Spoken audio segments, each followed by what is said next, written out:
Disney castle and you're watching without your head. Keep your head on. Bye-bye. So welcome to the station of decapitation without your head. I'm Nasty Neal. And I'm Terrible Troy. I'm Treacherous Trista. I'm Bubonic Brian.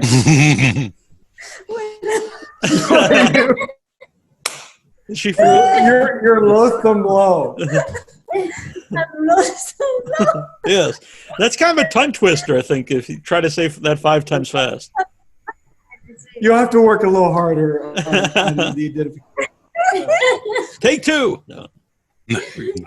So it's a special show here. It's the horror that made us. So we're going to go over the horror movies that made us well, maybe they're not even horror movies, but the movies that made us horror fans. So I think this is going to be a good time. As we're horror movies, but you're changing the rules now. Well, I had to put that out there because there may be a movie. Of that, Neal. There may be a movie on my list that's not a horror movie, so I'm putting that out there. Okay. I thought you were going to say like that Adam Sandler comedy was so bad that I became a horror fan after I saw it. It turned me off of other movies. Yep. Exactly. And as Trista was saying before, like it's not necessarily our favorite movies. You know, it's movies that formative movies. Yeah. For some reason, either they hit us the right way, or they scared us, or we'll go over way. Yeah. This was really hard one for me because I had like a giant list, and then to narrow it down was the hardest part. It's very difficult. Yep. I've whittled and whittled on mine. I have a lot of slashes. Like I've grouped a little bit. Just spoiler. That's good. I have no slashers on mine, so I was hoping No, somebody slashers for it. Like in between. Oh, I thought you said slashers. Although I do have a slasher. I do have a slasher. All right. And I have a couple of granddaddy slashers as well. I was just going to put all the Universal monster movies for one of the numbers, but I thought that was going a little. That's not a bad idea. A little overboard, but we'll see. So, who wants to start with their number 13?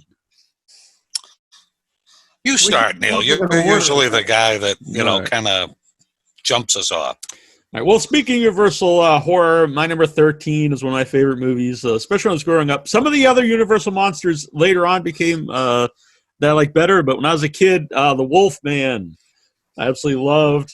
The transformation to me was great. I know, it looks, I actually think all the monsters in the Universal monsters still hold up, but like the transformation, is a little hokey. But I love that about the Wolfman. And it's just a fantastic movie. And besides just being a werewolf movie, which I think as a kid, that's like what I focused on. But later on when you watch it, there's a lot more to it. You get the witch and you have curses and just an excellent film. His dad, so great. Yeah. Mm-hmm. Yeah, that's probably on my list as well at some point, but not at 13. All right.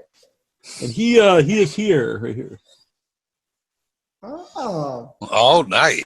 Very cool. Oh, that's really Always cool. have your Wolfman with you. Exactly. That's a good catchphrase. Yeah. And I like that his fangs are at the bottom. Oh, as you're opposed to right. the top.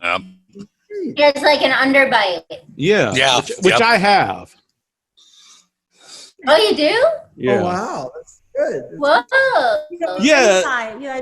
My dentist told me like they could fix that. They dislocate my jaw and push it back like an eighth of an inch or something, and then wire my mouth shut for like 2 months. And I was like, no, I think I'm fine. I think I'm fine with the slight underbite. That's a different horror film. Horror film.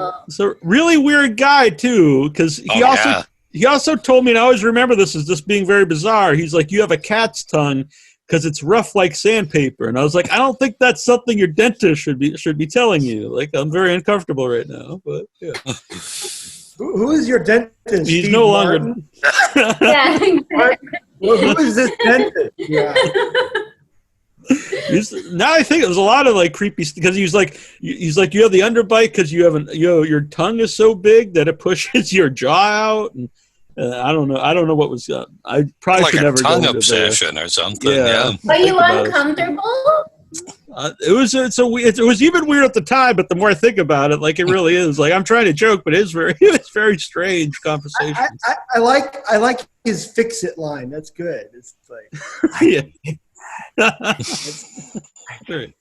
Do you have like pain or anything? No, it doesn't really. The only effect it has, like if I bite through something that not easily, like maybe like a topping on a pizza. A piece of steel. Because the front teeth don't meet all the way, so it doesn't quite bite all the way through. Maybe. Oh.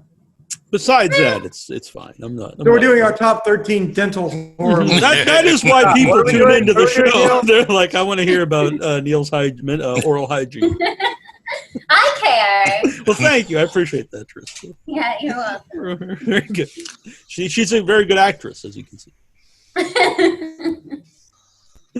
Well, Troy, All right. what is your 13? My number 13 is well, there were 3 versions of the movie to choose from, but growing up, The Island of Dr. Moreau from the 70s. Oh yeah. Oh, nice. Yeah. Great. That one, I'm not, I'm not in love with it now, but at the time, like, it just kind of blew my mind. I was probably 10 years old when I saw it. And Burt Lancaster, yeah, right? yeah, he's Moreau in it. Yeah, He was so good. He was so good. and Good effects too. yeah, I love the effects in it. And it's not quite as like crazy as the later one. The Brando Moreau is fun to watch just because it's crazy. Uh-huh. And then if you watch the old Island of Lost Souls, Yeah, I love so. it's really good. You're right. That's To the good. House of Pain. Yep. What is the law? Not to walk on all fours. Yeah, so that's my number 13. Nice. Great movie. Very good, yeah. But by the way, when you mentioned the newer one, the documentary is amazing. If Yeah, I love anyone the hasn't seen documentary, Lost Soul. Trista, what is your number 13? My 13 is Gremlins. Oh, nice. Oh, nice. I love Gremlins. It makes me really happy. It's a Christmas horror movie. There's so much humor in it. It's really funny, and Gizmo's so cute. And I saw it on the big screen for the first time last year, and I think it really held up. The puppets are amazing. Puppet. Yeah, I got to see it on the big screen. I use real gremlins. They use puppets. You're Gremlins ruining it. were harmed in the Spoiler making of that film. Right. Yeah, spoiler. Yeah, I got to see it on the big screen too. They played that and E.T. as a double feature at. Oh, wow. Oh, that's That's a fun a nice double one. It was an awesome Yeah. time. Yeah. But yeah, Gremlins is awesome. Gizmo caca. I guess they had to play E.T. first, right? Because you can't They go. did play E.T. first. You're right. Yeah.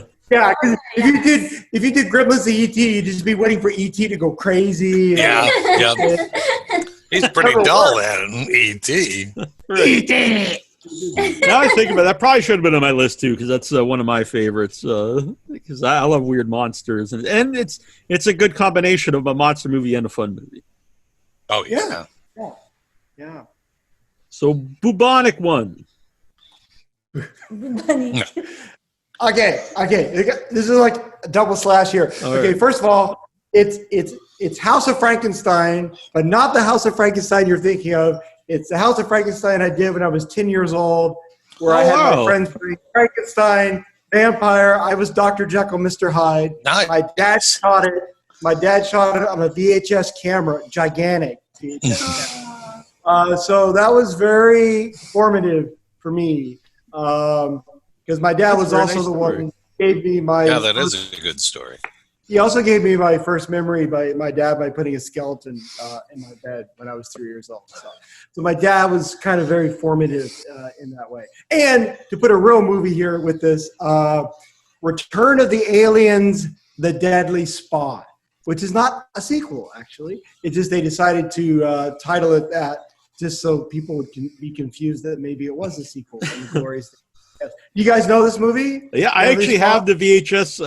I was going to put it on my bookshelf because I have the clamshell. Great. Yeah. No, it was very influential because number one, it was a very low budget independent film, and they did a lot of fun things with practical makeup effects with the creatures, and just seeing those little swimming little spawns that turn into the big creature later on. I mean, I love creature horror. So that for me was very influential to see that. And also I think it was influential for a lot of other people, because like Slither, I think actually took a lot of inspiration, I think, from that movie. So it was like, I don't know. It's one of those movies as a kid I saw, and I guess seeing other young people make it indie film like that with creatures was very inspirational at the time. Excellent choice. This is fun because I think there's going to be a lot of movies that aren't on everyone's list. Oh yeah, Well, exactly. you're never going to find My House of Frankenstein, so no one's going to be able to find that one. I don't wanna even see know this where that one. Oh, I thought maybe you had it. You just I don't even know where it is. I have no idea. It's something. I don't have it. Maybe my dad has it. Maybe I don't know. It's like London After Midnight. Everyone's been seeking it out, hoping to find it one day. So many people have been seeking that out. See my incredible performance as Dr. Jekyll, Mr. Hyde. Yeah. Well, now it's time to remake it. Yeah. Oh my goodness. Yeah, I think there might be some copyright issues. Possible. Could change the name. Maybe there ought to be an apartment of Frankenstein. I don't think house is the issue. I think it's probably the Frankenstein part. Oh, Frankenstein. Nobody has rights to I own house. Public domain. It's got to be public domain, Frankenstein. I think it is, because I listened to the Frankenstein audiobook off this website where it's like people upload, they read what the old books that aren't copywritten, and there's a lot of Frankensteins on. Yeah. Whoa. All right. Well, my 13 is the 1976 King Kong. The 76 King Kong. Yeah, the year I was born. The reason is it was the first movie with a monster that I saw. I was very young. My parents had told me to go to bed, and it's the first time where I sneaked out of the bed to see what's going on TV. And here I'm watching in the corner of the hallway, and I see King Kong. And I thought that was pretty awesome. And then I went to bed. I didn't know what was going on. King Kong. But you knew that you liked it. Yes, I knew I liked it, and it seemed frightening and incredible. So, yeah. Yeah, I love this story. It's awesome. And fun fact, King Kong is actually played by Rick Baker, who did the... Oh yeah. Yep. He's actually, not only did he design and make the suit, he's in the suit, which is kind of like mind-blowing if you think about that. All right. My number 12 is not technically a horror movie, I don't think, but it's on my list, and that is Jason and the Argonauts, because Nice.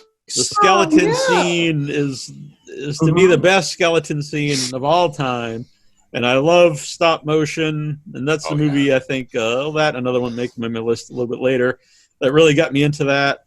And I was playing Dungeons & Dragons since little kids, so to see some live skeletons there interacting with the people, and I still think that scene holds up. It's amazing, and you can see a lot of that, I think, in Army of Darkness. Oh yeah. Yeah, Harryhausen stuff is just so good. Yeah. Oh, yeah. I The tried Hydra in that I like a lot too. Yeah, I like everything, but the skeleton Yeah, scene especially. And I think since skeletons, that's horror, so I put it on my list. And I tried to get that Ray makes sense. Harryhausen on the show many times in our beginning years of the show, and it almost happened, but it never quite came to be, unfortunately. That would have been an amazing guest to have on the show. The one time he was going to do it, and then I got a reply back. It was when we had it scheduled. It was his 90th birthday. And I was like, Wow. Well, that was a bad scheduling, Neal. I know. I was like, we could just record it the next day or something. But yeah. I didn't think about it at the time. I was a newbie. All right. Troy, number 12. Number 12. Okay, this one was one of those that like I found when I was pretty young, before Neal was born, and I just fell in love with it. And it's got like maybe the best like cast, just everybody together, and it's The Raven with Karloff and Vincent Price and Peter Lorre and a young Jack Nicholson, which is always cool. Yeah, I didn't. It's another one that's like probably more comedy than horror, but there's just something about it. Like when I saw it when I was a kid, I fell in love with it, and it's one of those I can still watch over and over and over again. Awesome. I've not seen The Raven in a long time. I know I saw it when I was a kid because I'd watch all those movies. Yeah. But yeah, I haven't seen it in Yeah, ages. you should give it a shot. Like, if you find it somewhere, Yeah. It might even be on Prime or something. Because it's who's the old director? The guy that made Corman. Yeah, Corman. Right, Yeah, right. He made it. As part of his Poe series. Yep. He did, like Pit and the Pendulum. He was It's part one- of that series. Yeah. All those ones with Price were always so good. Excellent choice, Trey. By the way, I think if you put your glasses on the sheet behind you, you get a scene from Halloween. Ooh, all right. I like that. That's a good idea. See anything you like? Somebody was supposed to say that. It'd be my PJ Souls, Neal. I thought you were reenacting a ghost story. That's what I thought. I could do that too. You were reenacting that. But Trista. So my 12 is Suspiria. Oh, nice. So I had so much empathy for the blind pianist and the dog, and then when that went badly, I was pretty traumatized. So that affected. That is one of the greatest misdirect scares ever. That was so well executed with the dog. Yeah, it horrified me. No, it was really, I mean, the whole movie is pretty horrifying. Right, yeah. But that in particular, I think, No, that scene is genius. Yeah, that's really a genius scene. Good pick. Yeah, good. And you've still not seen the remake, I believe, right? No, I haven't seen the remake. I saw the original on the big screen for the first time last year, but I haven't seen the remake. I have a hard time with remakes sometimes. There's a lot of remakes I haven't seen. Yeah. Tough. Same for me. It's tough when you see the original and that's the one that you made the connection with and had the influence from. It's very difficult. Yeah. I feel to embrace the remake. It's very difficult. I mean, matter of fact, the best remakes I've seen are the ones that are they basically are just completely different. They just are using the title, but it's a different movie completely. But when they are true remake, you just feel, I don't know. If you get used to something, it's very difficult because your mind is constantly comparing it with what you love. And that's a great movie, by the way. You said you saw it on the big screen because of the atmosphere and the music and the colors. To see on the big, All right, bubonic Brian. Was it me again already? It's a dirty. Okay, this is a very strange combo. This is gonna be bizarre beyond belief. Are these all combos here? Yeah, this is my guilty pleasure in one here. Okay. It's Saturn 3 and Friday the 13th Part 4. So I'm gonna throw those together. My list was too big.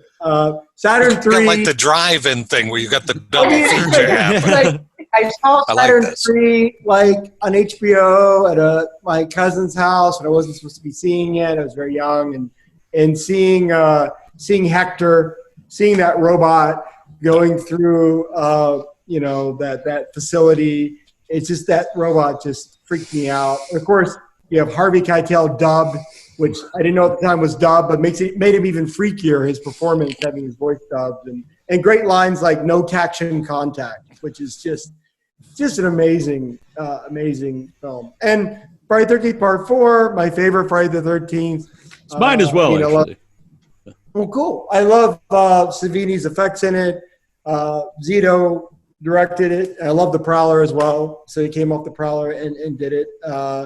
And, you know, of course, you have Crispin Glover in just this insane role that he's playing. I don't know, all the elements. And I just feel like someone basically said, hey, why do people go watch a slasher film? Well, they like to see lots of violent, gory deaths, nudity, and a nice action climax. And that's all they did. They kind of cut out most of the filler and just did that.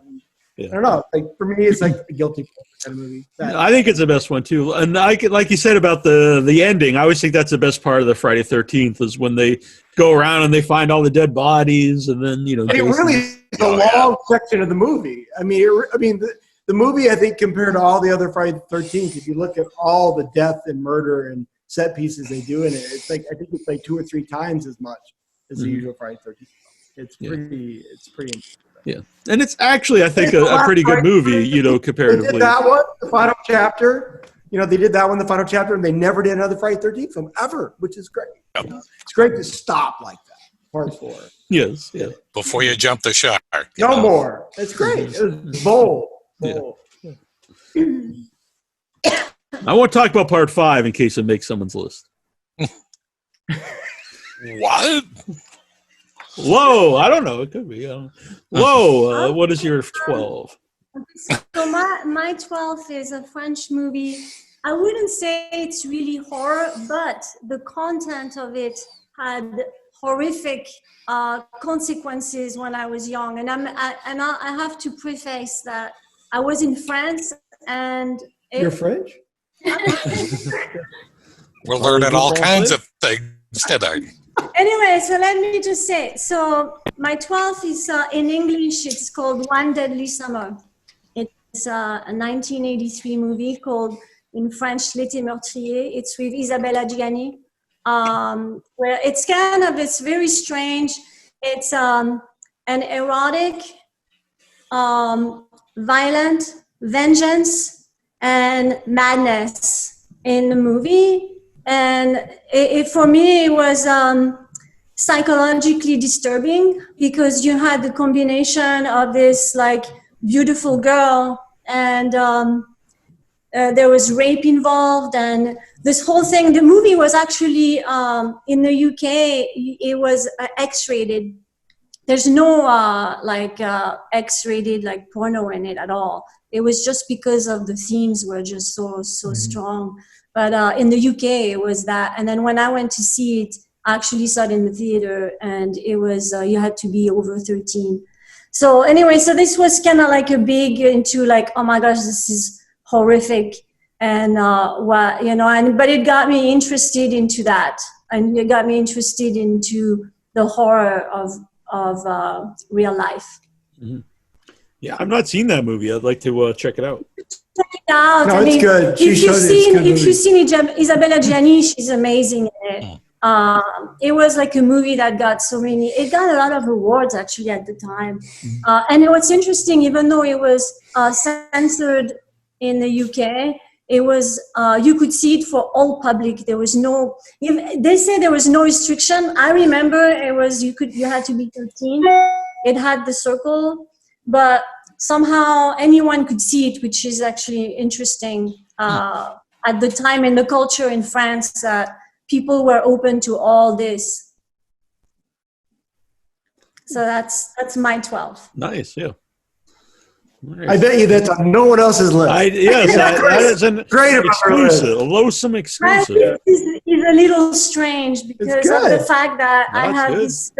That's what makes it interesting, I think.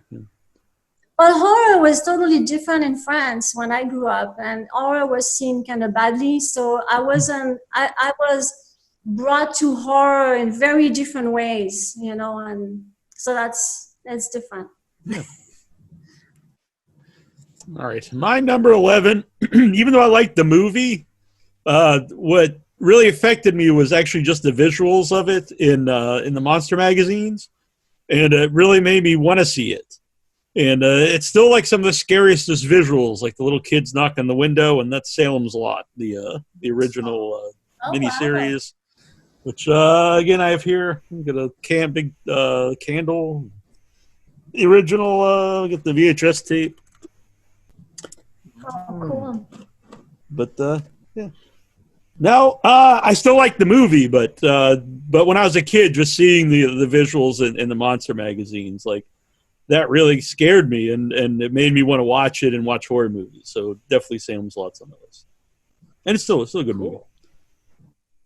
Cool. One of the coolest vampires, Barlow. He's barely. Well, he's very he looks Nosferatu. pretty sweet. Yeah, Very Nosferatu. I prefer the Nosferatu look for my vampire as opposed to Dracula. It's my personal taste. All right, Troy, you're number 11. Here, I'll try to get this in the camera. This is a candle. Yeah. That's Nice. an awesome candle. Yeah, I love that thing, Neal. That's from. You gonna set it on fire? You gonna light No. it? You gonna light it, Neal? You let it burn the rest of the no? No, that's from Hyena Gallery in Burbank. Oh yeah, Yeah. Oh, nice. it's a nice gallery. Yeah, that one may be on my list as Okay. well, Nasty Neal. That was your number 11? Yeah, I'm not sure what magazine that would have been in. It would have been because just the. Probably Fangoria, I would imagine. 'Cause or Troy's maybe older. Famous Monsters. So I would read his monster magazines when I was Yep. a little kid. I was like, "Oh wow, that's pretty scary." This That's it wasn't even the vampire; it was the kid knocking on the window, which really scared me. Yeah. For some reason. that's He's Everyone just floating there, and yeah, it's like, "Oh, yeah. My number 11 is the Mummy, but not the Universal one. The Hammer the version. Brendan with, Fraser." No, and not the not the newest Tom one either. Cruise? Tom Cruise? No. The Christopher Lee and Peter Cushing. Yeah. That's a great one. Yeah. I love that one. I love that one. That And was then- the first one that I saw. Actually, was that version. Was it? I saw Yeah. the Carl one originally, and then I think like soon after that.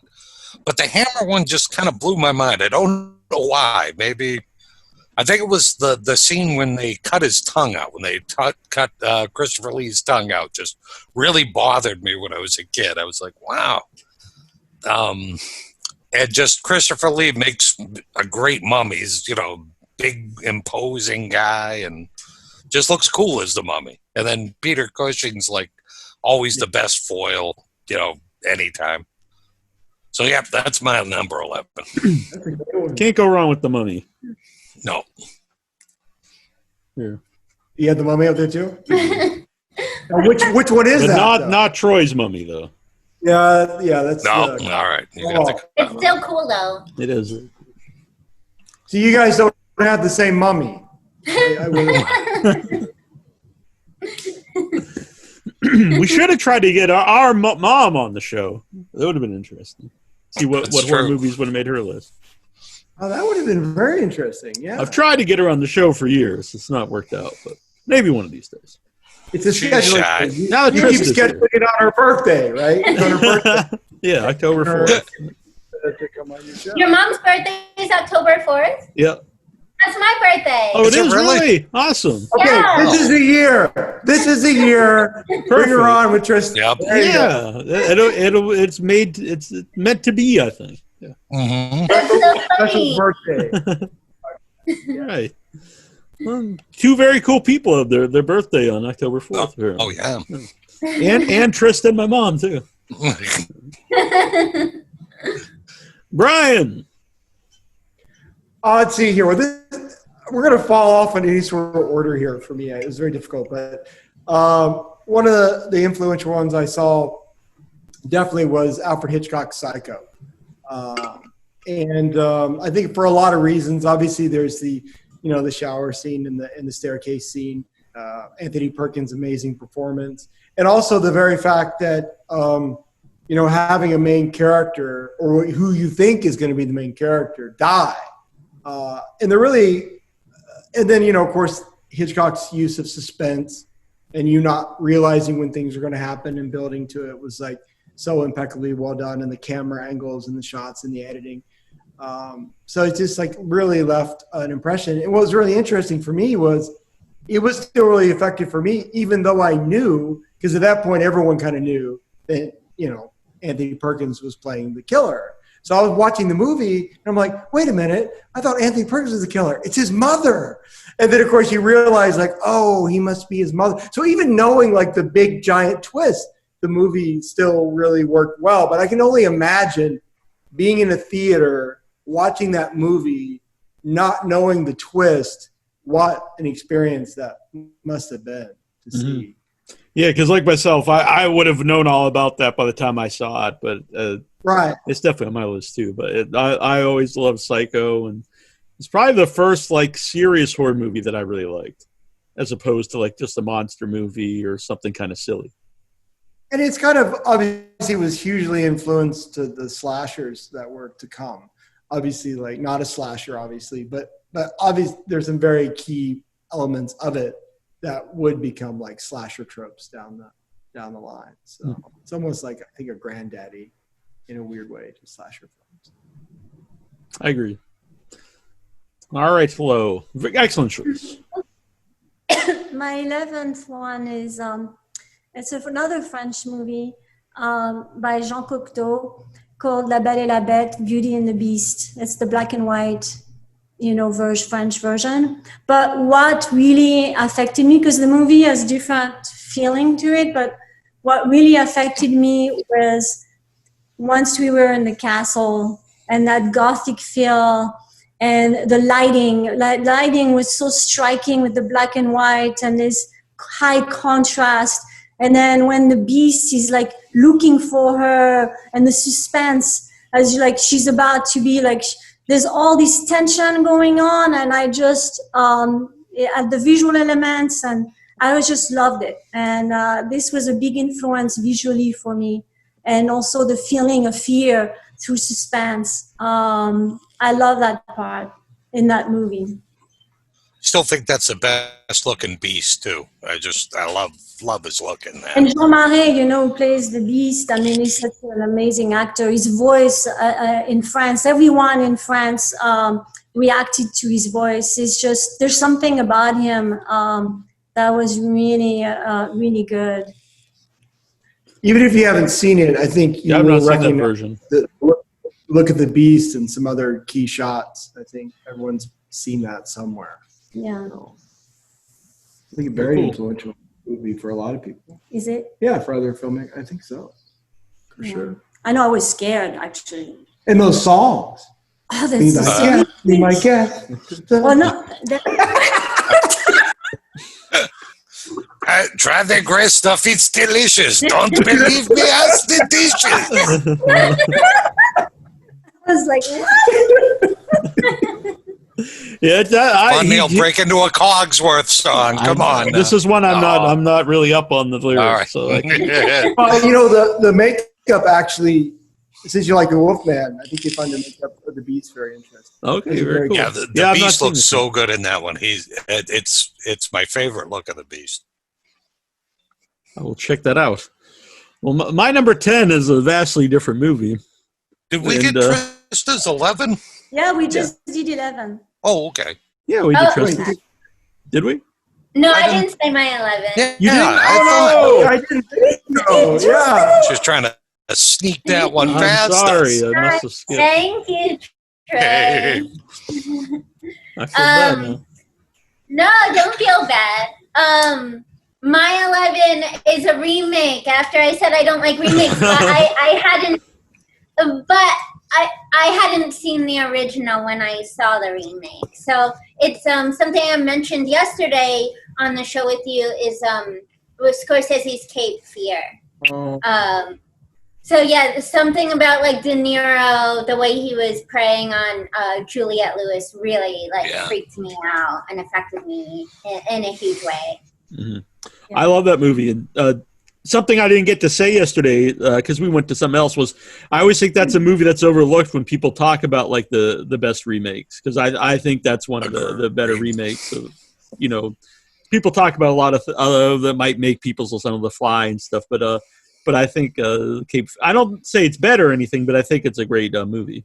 And I myself same way. I had not seen the original one when I saw when Cape Fear came out. Oh, okay. And then it's so great in that one because then you even have the cameos from the original. right. too, Which is in there really and cool. stuff. Yeah, it's just awesome. Mitchum. Oh, Mitchum's just the man, though. In the old one, he's just so good too. Yeah, that is Thank very you, creepy. Troy. Yeah, of Good course. movie, yes. Number 10 All on right, my Nasty list. Neal. All right, I'm sorry. Did everyone get their 11? I'm sorry about that. Number 10 on my list. Just a crazy movie that I always loved as soon as I was a kid. As soon as the movie opens up with stuff bubbling out of the ground and a guy decides to eat it, and I'm like, this movie rules. Even if nothing else happens. Always normal. Just because that happened. And then like just the crazy, insane effects. The stuff. You can't get enough of the stuff. Oh, man, Stuff. this movie's awesome. Great. It's a near perfect. I'll just say it's a perfect movie to me. The stuff. Some people will differ, but I say it's fantastic. And this is the kind of movie that really spoke to me as a child. It's really gross and nasty, and I found it very funny. A lot of death. Michael Moriarty. They do have some great, gross out effects in there, though. You're right. You know why they call me Mo? Every time they give me money, I always want Mo.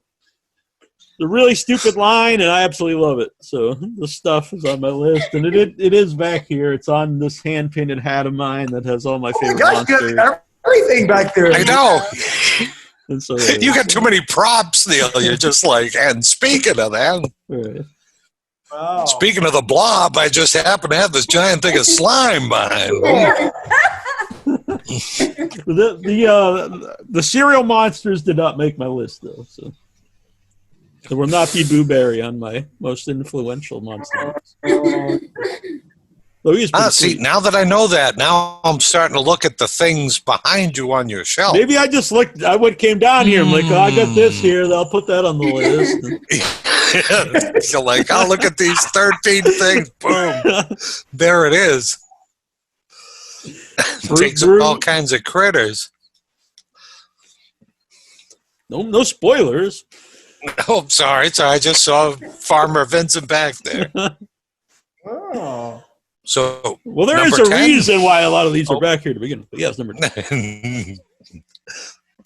All right, my number 10, and for a guy, I'm also not a person that usually likes remakes, but so far I don't think I've had the original of any movie on my list, and I'm going to continue that trend because my number 10 is Dracula, and it's not Lugosi, but it's also not Gary Oldman Dracula. It's Frank Langella's Dracula. Oh. Which, I remember going to the drive-in to see this one. I was probably 12, maybe 11, 12 years old. And I love the look of it. And Renfield was so cool. Maybe not Dwight Fry cool, but at the time for an 11-year-old Troy, it was pretty badass. And I love Frank Langella. He was never in enough stuff after that. Oh, he was really great. I know that one. I know that one a lot. My dad brought home one of the original Laserdisc player. Oh, yeah, yep. He had a Laserdisc of that. So wouldn't they only play half an hour on each side or something? Yeah, so you'd have all hour. those crazy things. Yeah, it only plays half an hour. You got to flip it, but the quality was. It was amazing at the time. Yeah, yep. Eric Poe in the chat says that's his favorite Dracula. By the way, I'm sorry, Brian. Which one? Me too. Eric Poe in the chat, he says that's his favorite Dracula. It's a really great one. It Yep. really is a great one. The people, like you said, I think people don't think about it as much because there's so many great Dracula movies. That one can kind of slip through. I don't think I've seen that version. Now Troy's Yeah, gonna yell at Oh, me you about got that. Donald Pleasance is in it. Yeah. too. Oh, really? I'm a Yep, big fan of Donald Pleasance is awesome in it. Yeah. And so was Mr. Shakespeare. Names are escaping me tonight. Mr. Shakespeare. Mr. Belvedere. No. Okay, go on. All right, Trista's number 10. Number 10? Yeah. Thank you. My number 10 is The Silence of the Lambs.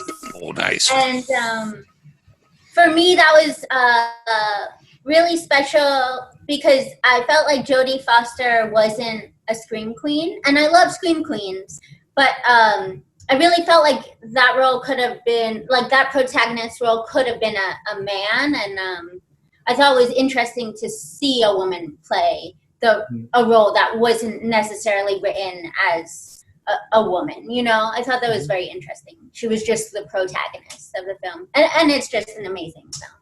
Oh, definitely, yeah. That's a great choice. And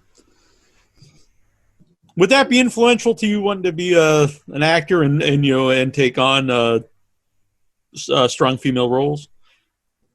Yeah, exactly. I think that's what I was trying to say, for sure. Wow, cool. She's such a smart actor, I think. Yeah. No, Excellent movie. It was a really amazing role and performance, and part of that, of course, coming from the book, but just the fact that so much of the movie is also just about men's gaze and how men are treating women. It's not just Lecter. It's like so much of it is about how in fact, these good men are treating her character. In fact, very different at the time to show that. I think Lecter probably thinks the most of her as opposed to all the other men in the movie. He probably has the most respect for her. You know, as the movie goes on. Although she did have the good mentor with the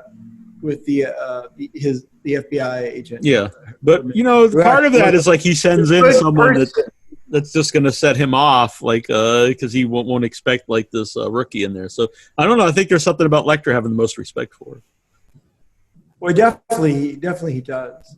It was always tough for me to see. This is going to sound so bizarre, but it was always tough for me to see him play Lecter because I'd seen Brian Cox as Lecter first in Manhunter, which is and it was such a really underrated. Yeah, such a different take on the Lecter character that it actually took me there was like a little hiccup when I was watching the movie, and then I just kind of had to accept that it was a very different take on Hannibal Lecter.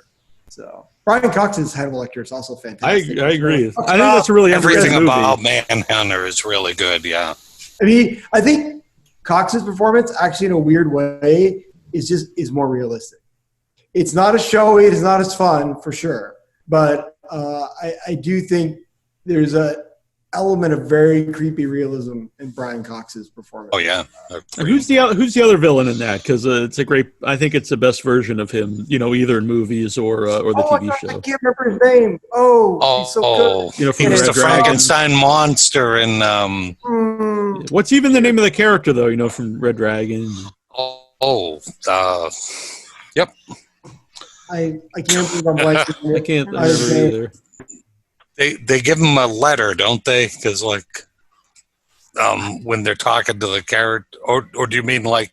Well, I just think I'm not even sure, but I'm just like in that particular one, like the Tooth Fairy. Tooth Fairy. Yeah. Oh, okay. I thought you meant the. But I was trying to think of the actor's name. Yeah, I couldn't think of that either. So good. And it just drives me crazy. I'm blanking on his name. I finally thought of the other guy's name. Tom Noonan, Joe Niebla, Yes. Niebla, sorry. Amazing performance. Once again, very creepy and realistic. And yeah, I feel really bad because we got us on a Manhunter, which wasn't the topic. Sorry. You also really feel bad. The guy I was thinking of earlier. Sorry. I remembered my guy, Neal, was Olivier. Oh, okay. He's also in the Frank Langella actor, Dracula. Yeah, Johnny Come Lately. Little He's Larry got Olivier. a few. By the way, Trista, a few years ago, I got to see Silence the Musical, which is a comedy musical based on Silence of the Lambs, which is amazing. Yeah, I wanted to see it. I hadn't seen it. It's amazing. It's awesome. That sounds unbelievably good. Is there an all-lamb choir? There should be, but there is a whole song all about multiple mix when he's throwing his seed onto her, and that's a whole song, which is wow, bizarre. Yeah. Okay, right. I feel very weird even saying this, but I would have thought there would have been that. put the lotion in the basket. I think that's in there too. Yeah. Oh, that's in there too. Okay. It has to be. All right, so you're number 10, Brian. Oh, is it me? Okay. I get away with this because they're both werewolf movies, both awesome, and both came out the same year. Howling and American Werewolf in London. So I saw these and they were very influential to me. Could be to me too. I did not recognize because I was young, I did not recognize the comedy aspect in the Howling at the time, which you can obviously see, today. I was more terrified by it because of just the serial killer character, and the idea of mixing the serial killer directly with the werewolf is kind of genius. And of course, that amazing Rob Bottin transformation, werewolf transformation, is just terrifying transformation. Those things really scared me when I saw it as a kid. And of course, American Werewolf in London, I saw a little bit later, and that the dark humor in that movie is a little bit more in your face. So I definitely picked up on that right away. And of course, Mr. King Kong himself, Rick Baker, his amazing special makeup effects in that movie. I think it's the best transformation scene of all time. Howling is also just amazing werewolf transformation. And the dark humor aspect of it too also had a huge impact. You may not know it from the films we've made, but on other writings that I've done, I really appreciate really dark comedy mixed in with horror. So I do as well. So, yeah. That one may make my and list. I love wolves. I love wolves. I admit I have my werewolf movie I've wanted to do since I was a teenager. Maybe one day, maybe I'll get to do that werewolf movie, but not yet. Yeah. I will say I like even though I always think the American Werewolf in London has the greatest transformation scene ever, I'm not a big fan of the werewolf once he's the werewolf, because I like a biped werewolf on the team. I'm open to not having biped werewolves, but I think But he is monstrous anyway. He's not just a wolf, which I'm not a big fan. I felt a little bit cheated, I guess, because I get why they hit it so much, of course. Mm-hmm. But as a kid watching it, you kind of wanted a little bit more. Yeah, the first time you really see him, it's like the end of the movie. It's like the movie's over now. Yeah, you kind of wanted. I did feel cheated when I saw it as a kid. It was like the movie ended. I'm like, what? It's like, where's my big climatic? Because they spend so much. Battle? They have it like a fully lit when he's transforming. It's like they teased it so much that you kind of wanted that moment. But the transformation was pretty just fantastic, and the dark comedy and humor was so great. Once again, it's weird. It didn't scare me at all when I saw it. I think when they're in the moors, it's kind of. I'm sure it's trying to. Actually, I don't even know if that was really on its intention. The Howling did scare me though, but I saw it a little bit younger, and I don't know. There's something some of those scenes. I think because it was a serial killer werewolf, it was just really disturbing to me as a kid.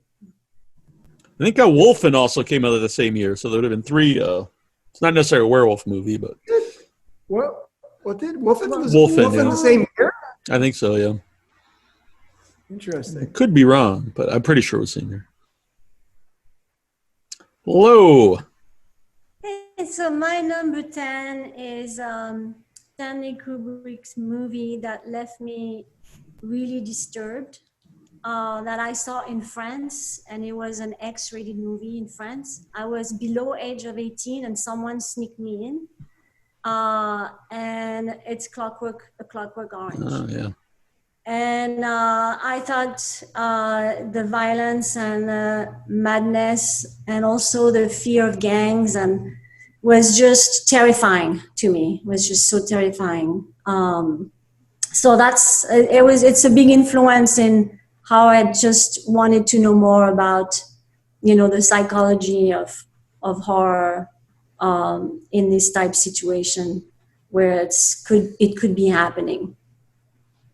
There's definitely some horrifying scenes in that movie. Yeah, the home invasion. Oh God, the home invasion, rape, murder scene, and even like the whole thing with the eyes open. the whole experiment thing was just very disturbing. Yeah, it was kind of surreal. It was crazy. I didn't even know what I was getting myself into when I went. All I know is I was sneaking in at an X-rated movie theater to watch that because you couldn't see it yet. Yeah. It was very disturbing. Mm-hmm. Yeah. Yeah, there's a lot of things that still make me squeamish when you see some of the visuals from it. Yeah. Interesting. I've never been carded to a movie, even when I was a kid, until I was like 40. And then I was carded when I went to see Texas Chainsaw 3D. I was like, you serious? Really? Like, that's funny. oh, yeah, of all movies. Maybe they were just trying to check Try to why make me you'd feel want to good? see that. Oh, okay. They were just checking your mental state. Well, after seeing Like, it, sir, now have you been drinking? I understand why. But yeah, get her, cuz. I have not seen 3D. Ooh. Although What? I'm imagining chainsaw. Chainsaw. This wasn't always an idea of mine, is to make a movie where you do that. The whole movie, you're just like, they're pointing like hot dogs and anything like into the camera. Well, but the movie's not in 3D. So the idea was that it was made to be 3D. Well, they actually did that in SCTV. What? They did it with pancakes. Oh, yeah, I thought I was They did the genius. whole there, things like pancakes. but- It's just, yeah. Man, here I thought I had this great idea. I hate it, Neil, when you think, yeah, you're on top of something. I had that like when we had the dog fixed, and I was like, No, to people make have done the that dog before. feel better. People. Oh, fix okay, it. you're right. Damn. But I was thinking about having like prosthetic like dog testicles implanted, and then I found out that there really is such a thing, and Oh, I was really? just like, son of a bitch. Oh yeah, I could have Yeah. told you that. Yeah. I'm like, It's one of my pastimes. okay. Well, now we're wow. I have a collection up in my room. All right, I figured Hey. as much. Hey. Are you gonna reach back to your shelf now? By the way, yes. Speaking of dog testicles, and That brings me to number 9. that's Oh, a good God. segue, Neil. I can't wait to hear how that segue. Well, number 9 actually just been mentioned by Brian, and that is American Werewolf in London. Yeah, it's like Oh, I didn't even notice that. which I didn't have anything back here, so I put the shirt on. Okay. Then I'm gonna take this off later. There's another shirt. Yeah, I'm just going to drop trow now and show my underoos about my number 9. Yeah, it's- Stand up. I could always see the top of the shirt. I didn't All even right. realize what it was when you were wearing it. Oh yeah. Oh yeah. Yeah. Oh, that's yeah. badass. It even Neil. has the Yeah, slaughtered see, you lamb can't see down the mine arm. either. Oh, okay, cool. Oh, and your severed. Oh, Yeah. very nice, very nice. Good Yep. man. Which you can buy on I forget the website, but you can. But there's a link on the Facebook group somewhere. It's a hell of a plug. So yeah, American Wolf in London. We just talked about. I loved it. I love the comedy in it. The best transformation ever. I mean, I love it now, but even as a kid, like watching that, it's like exactly what I wanted to see in a werewolf movie. Except for I wanted more werewolf, but to see the actual transformation there, fully lit, was like, wow, this is awesome, and a great soundtrack too. Oh, yeah. Even though it's kind of obvious, all the music they use, but I dig it. I didn't think that as a kid. I was just like, oh, that's pretty cool. All right, Troy, number 9. My number 9's also been mentioned, and that's I think you mentioned it, Salem's Lot, Oh, really? which which was the spookiest thing I'd ever seen on TV. Anyway, like just a lot of the. And it was like a lot of the vampire kids and stuff. Not like the main vampire, not your candle, but the, just a lot of the images. And it was even before I had read the book or anything. I've never read the book, actually. Oh, you haven't? It's a No. good book. I think you'd like it. It's very good. Yeah. I heard that guy, is a pretty good writer. The guy wrote it. He might have had a couple of things here or there. Actually, we'll have to check back and see if everybody listened to their audiobook. I haven't finished it yet. Not all of us had a 3-day trip to Oklahoma and back to get the little dog, so True. I understand if not everybody has finished it. Mm-hmm. But we did that one, and then we did the Joe Hill short story book too. So we had King and his, yeah. We've been listening to If It Bleeds. That's what he's talking Oh, about. okay. Yeah. Oh, okay, yeah. I guess no one else knows that but the three of us. Oh, no one yeah. watching, So like- but they're like, "What the fuck's he talking about?" It's our secret. Nobody else needs to know. Yeah, Trista started to listen to it, so I did, and then so yeah, we got all three of us, so we'll talk about it here on a future episode of the show.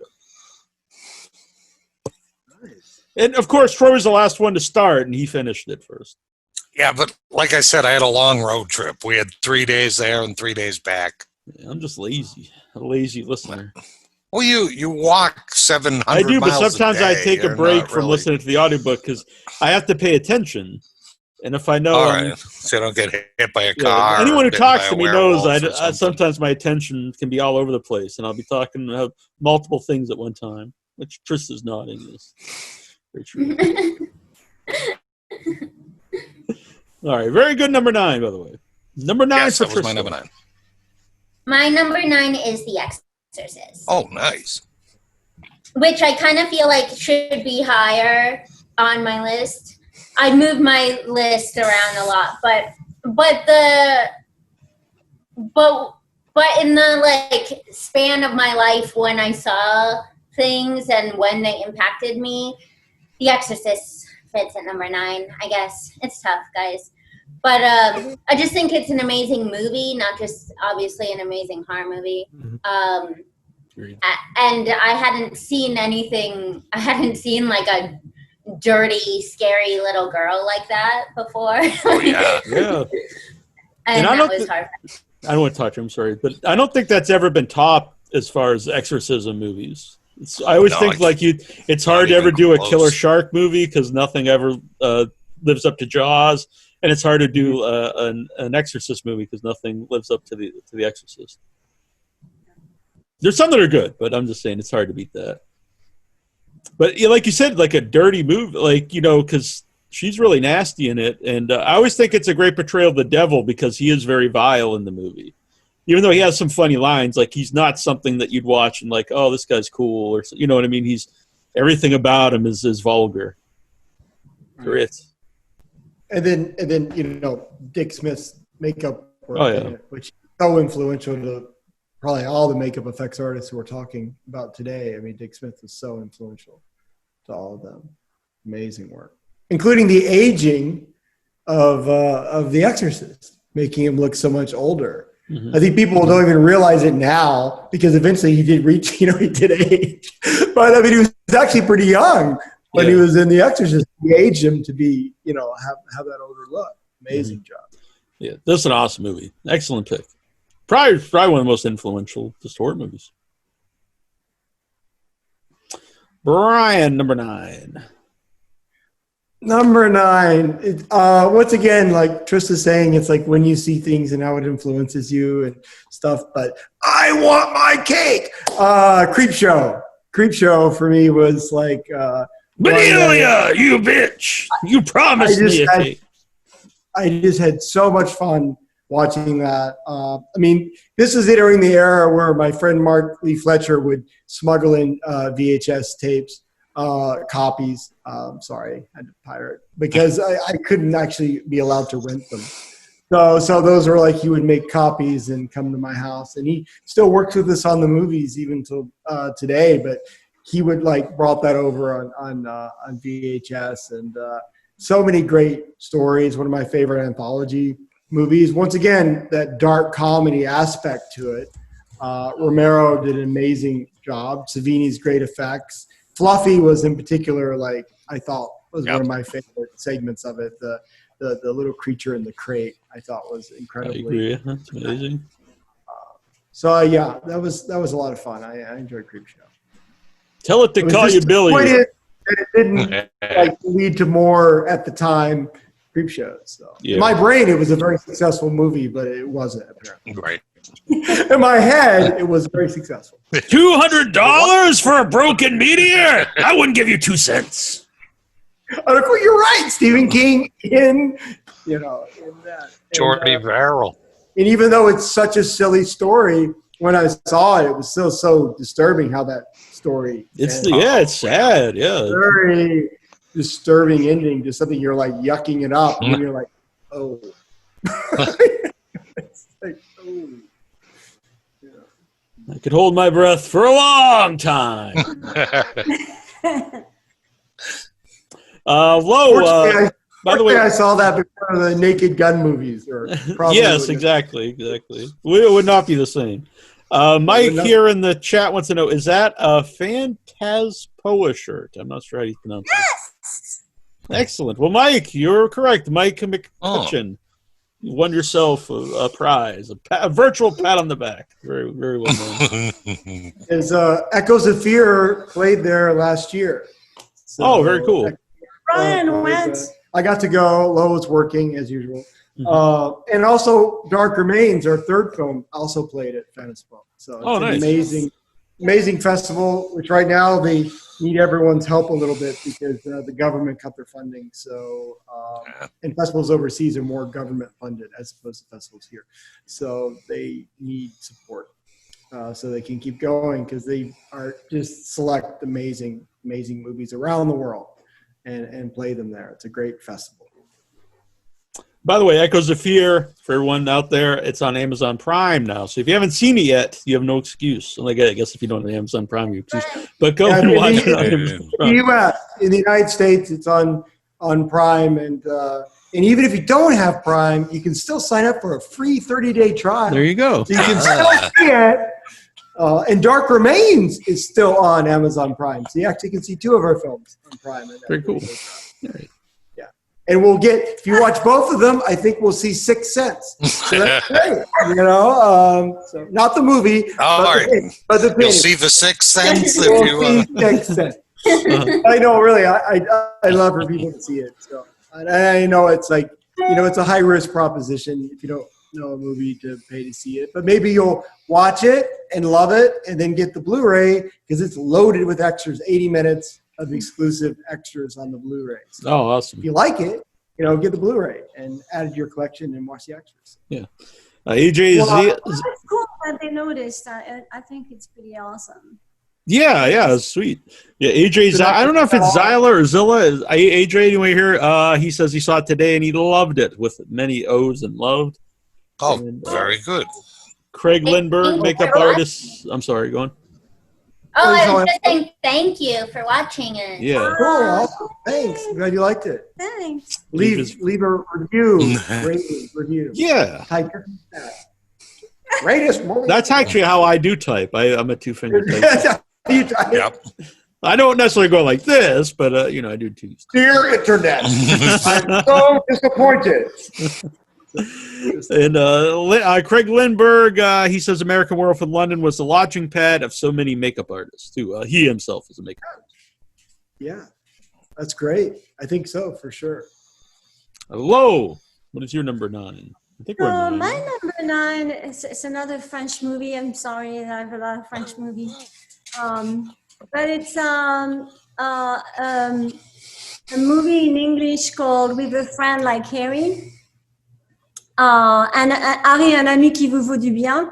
Do you know the movie? No. No? Oh, you got to see it. You will love this. Everyone needs to see this movie. This is a great movie. With a Friend Like Harry. It's a great movie.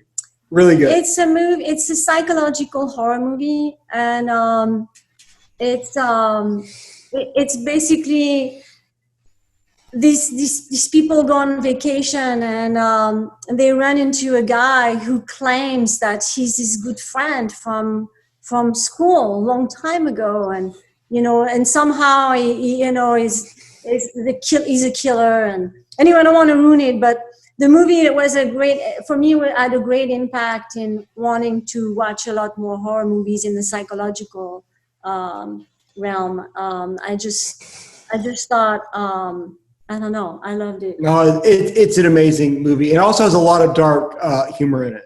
Really dark humor. And it's, trust me, I think You guys should it's- see it. It definitely has a very Hitchcockian vibe, but with more dark humor in it. And it's definitely. I don't think anyone would not like it. Yeah, I mean, it's really good film, and it's different. It's very different. yeah. Sergio Lopez, He's the amazing. killer, is really really good. Is a Spanish actor. He's amazing. Yeah, it's worth checking out. Yeah, no, I'd like to check it out. It's very cool to hear about movies, that we're not familiar with. Cool. What's it called again, Lo? With a Friend Like Harry. With It's a- in English. It's from year Oh, 2000. okay. So my number 8 is I'm not trying to be a tough guy, but since I was watching horror movies since a little kid, All right, tough guy. well, I was just saying, I really never was scared by a lot of stuff, but this is one that scared me, and it was a Phantasm, because the tall man was very scary to me as a kid. Still pretty scary. And I love everything about Phantasm. I'm a big fan of when in movies when people fight with inanimate objects. And so, they're fighting with the fly, and he's just kind of, holding it. He's like, ah! And it's attacking him. I love that. But, just everything about the movie is great. Tall man, scary, especially at the end when he's just like, boy! And everything, just awesome. It visually looks great. The balls flying around are so cool. It's a very weird, bizarre movie. And one of my favorite things about doing the show was meeting Angus Scrimm and interviewing him. It was not long ago. He was so. He was the sweetest guy, and he knew he was dying at the time. This was it's a really bittersweet interview, but he talks about just he was really happy with his life, and he did everything he wanted to do, and he had no regrets. It was it sounds like it could be depressing, but it was actually uplifting, and not to plug our own stuff, but it was something kind of a you sweet should check it. thing. Yeah. But the movie itself, when I was a kid, I absolutely loved it, and I still love it. Just everything about it. There's a lot of just bizarre elements to it, which suits me because I'm a bizarre guy. And plus the yellow blood. I still don't even know why. Yeah. But, the finger gets cut off and it's yellow, and they've got it's like mustard, and it's just like a thing you could do. You just take a box and put your finger through it and put some fake blood there, and you can just pretend your finger's cut off. Oh yeah, But- with some cotton behind right, it. and it's Yeah. and this isn't an actual movie at the theater, and but I love it. It's awesome, and then it's got the Jawas in it from Star Wars. But, but I believe they actually wasn't had it a before knockoff. Star Wars. Exactly. Yeah. Exactly. It took him a long time to shoot the movie, Coscarelli, because it was a true indie film that Coscarelli was doing, and it was a total coincidence. But it's when I saw it, I had seen Star Wars before. Yeah. So you immediately think knock off. That's not the case. So. Mm-hmm. Yeah, and Don Coscarelli is an amazing guy too, and his book's amazing. True indie. I would highly recommend that. Which I don't have anything Phantasm here, oddly enough. Uh-oh. I have a Toot Strudel, and Michael Epstein also likes Phantasm, so that I think That works. that I works. like that. Right. Yeah. All right, Troy. You're number 8. Well, great and warped minds think alike because my number 8 is Phantasm. Really? Awesome. Yep. Wait, is there a prize? Does a duck come down with the $100? Oh, that's Yes, right.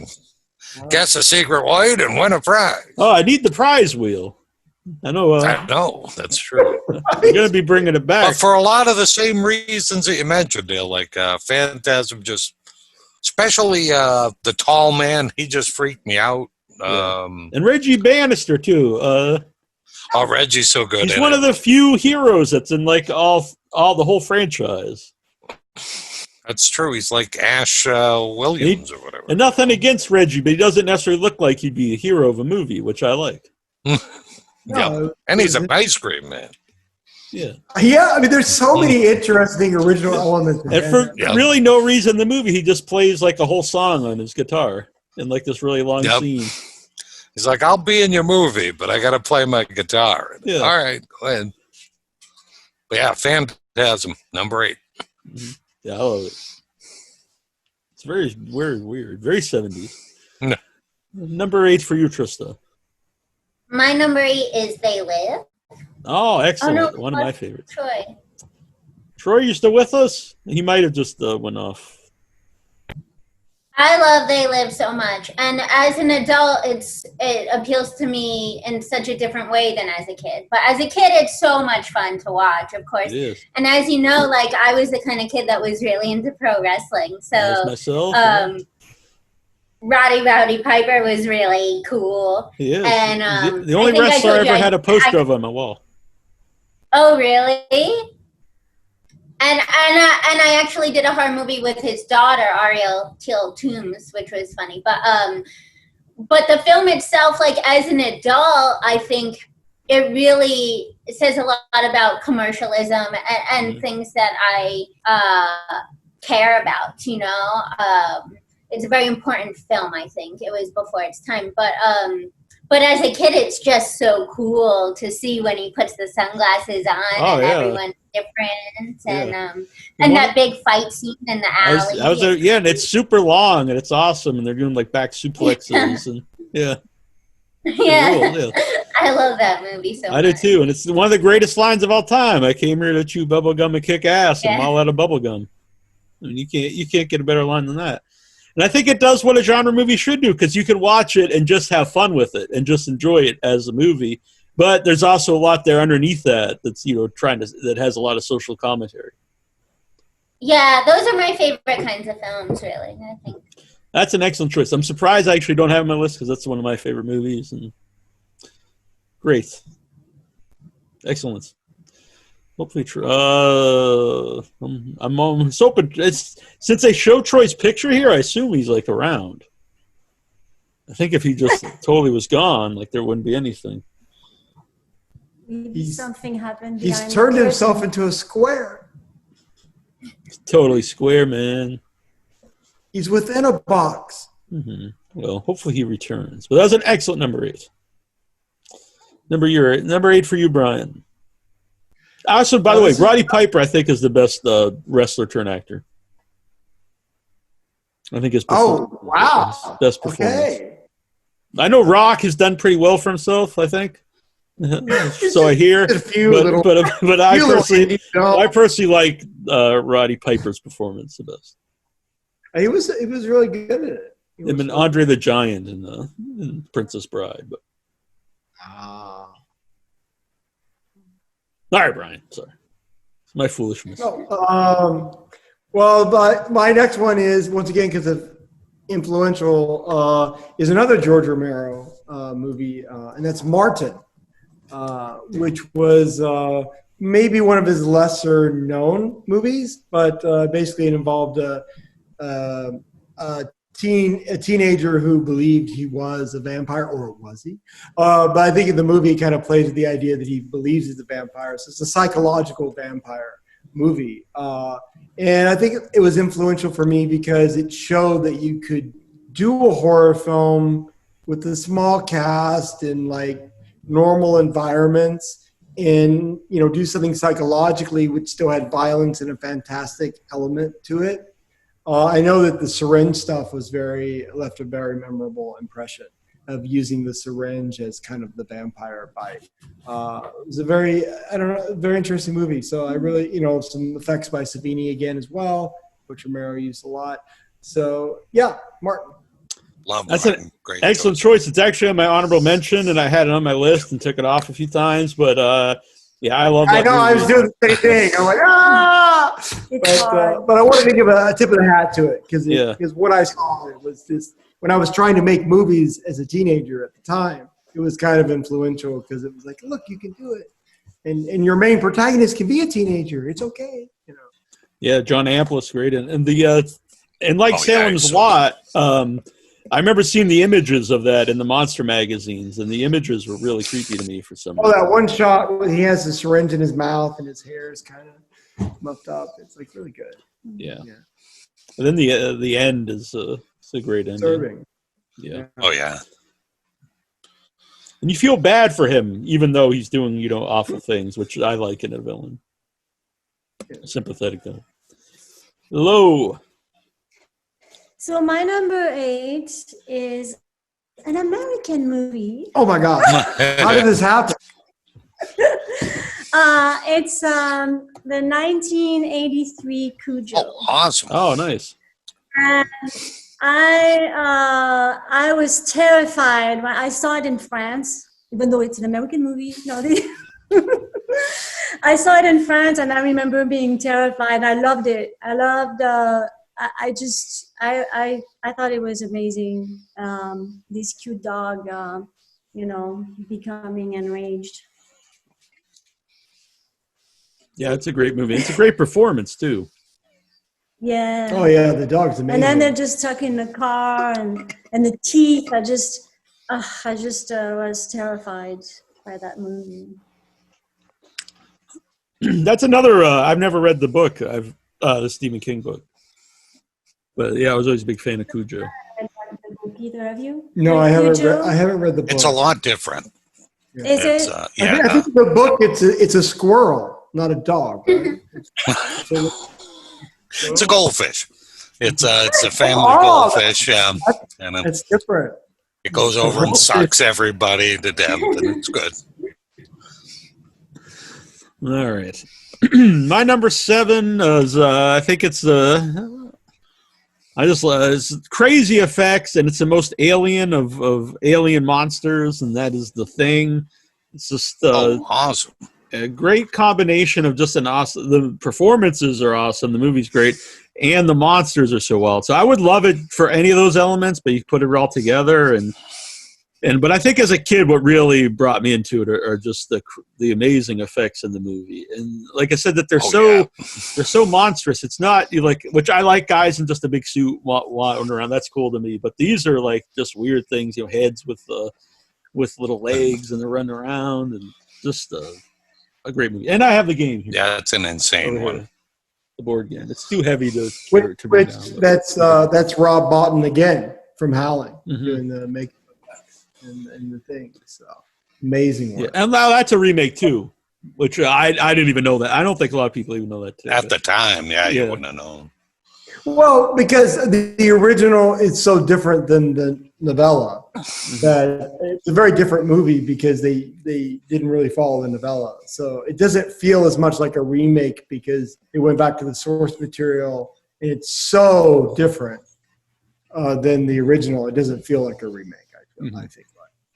And I know I talked about this before, but I really highly recommend the game because it really captures the feel of the movie, actually, because you don't know who's the thing while you're playing the game, and so there's like a lot of paranoia in it. Isn't it first person? What was that? I'm sorry? Isn't it first person? The game? Oh no, it's a board. It's a board game, so each of the people are different. Yeah. She thought she meant the video game. Oh no. There is a video. Oh yeah. There's a PC. I only play I stop playing video games like a Pitfall, and That's great. I'm like a Atari 2600 guy. I don't know these newfangled video games. Oh, you got up to Super Nintendo. I Neal. know. Come I'm on just now. being an ass, but yeah. Super Metroid and 64 actually is the last one I played. I think Zelda Ocarina. I don't even say it. Ocarina of Time. That was the last video game I think I played. Not that anyone cares, but I do like What board number games. was that now? Number 7. Number 7. All right. My number 7, I don't think it's been mentioned yet, but I think it might be later in yours, is Fright Night. Oh, nice. The original Fright Night. Yeah. Okay. Actually, I'm not one of the people that hates the remake. I think the remake's okay. I liked it too. I don't think it's as good as David Tennant's in it, and he makes everything better. I just didn't see it because I didn't see the point. You're right. Why bother? Yep. But the remake, don't be frightened of it though. Like if it's ever on, check it out because it isn't bad.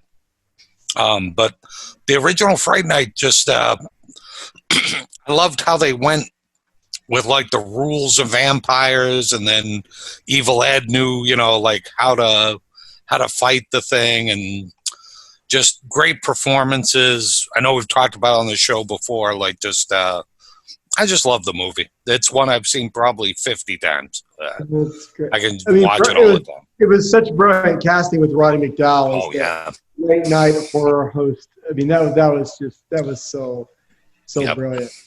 The casting of that, and the little rear window vibe that it starts with. You know, it was brilliant. Yep. I mean, it's really well done. Yeah, and you touched on there about the rules. I always think people think of Scream, being like self-referential, but I always think Fright Night, did that first. With the very similar, really idea. It's like they know all the rules of vampires because they watch vampire movies. Right. You're right. Yeah, that's awesome. You're so cool, Brewster. Yeah, that's awesome. When I did the reunion panel with the cast, and I didn't ask him that question, and afterwards he was like, "I want to thank you because I hate that line," and I'm glad you didn't ask me to say it. And I was like, "Oh, you know what? If you ever do anything that people remember you for, you just should accept it and be happy." Right. So, yeah. I'm sure Bruce Campbell doesn't get tired of saying groovy. Right. Yeah. Jimmy Walker might punch you in the nose if you ask him to say dynamite, something. When I interviewed Piper, which was very cool for me, I purposely had bubble gum in my pocket, and I went to give him some bubble gum. And he's like, "What's that? A condom? Are we going up to the room later?" And I was like, "Well, we'll see how the interview goes. I don't know." The interview didn't go that well. No, it went very well. But Trista, number 7. My 7 is Evil Dead 2. Nice. Just because it brought me like countless hours of joy as a child with my dad. Yeah, I love it so much. It made me so happy. Like I've said before, I almost watched the Evil Dead movies almost like like instead of cartoons, Yeah. So yeah, I just love it. It is like a live action horrific Looney Tunes cartoon. Oh yeah, for sure. Because it's just Several of these nonstop. that are going to pop up later on my list, like that one. I love Evil Dead too. It's great. It's a great film. So what is your number 7, Brian? My number 7, not there yet. Evil Dead 2. My number 7 is John Carpenter's the one and only Halloween. Oh, nice. Yes. The John Carpenter one, the only one. Sorry, everyone else who likes the other ones. It's just brilliant movie. Once again, independent film done relatively inexpensively, like $300,000 back then, which I guess would probably be couple million now, but still, even back then, it was a low amount of money to spend on a movie. But the use of suspense, it's such a suspenseful movie. His music, the use of the Steadicam, some of the first use of the Steadicam with the long motion, the tracking, and setting up a lot of things that became slasher tropes later on.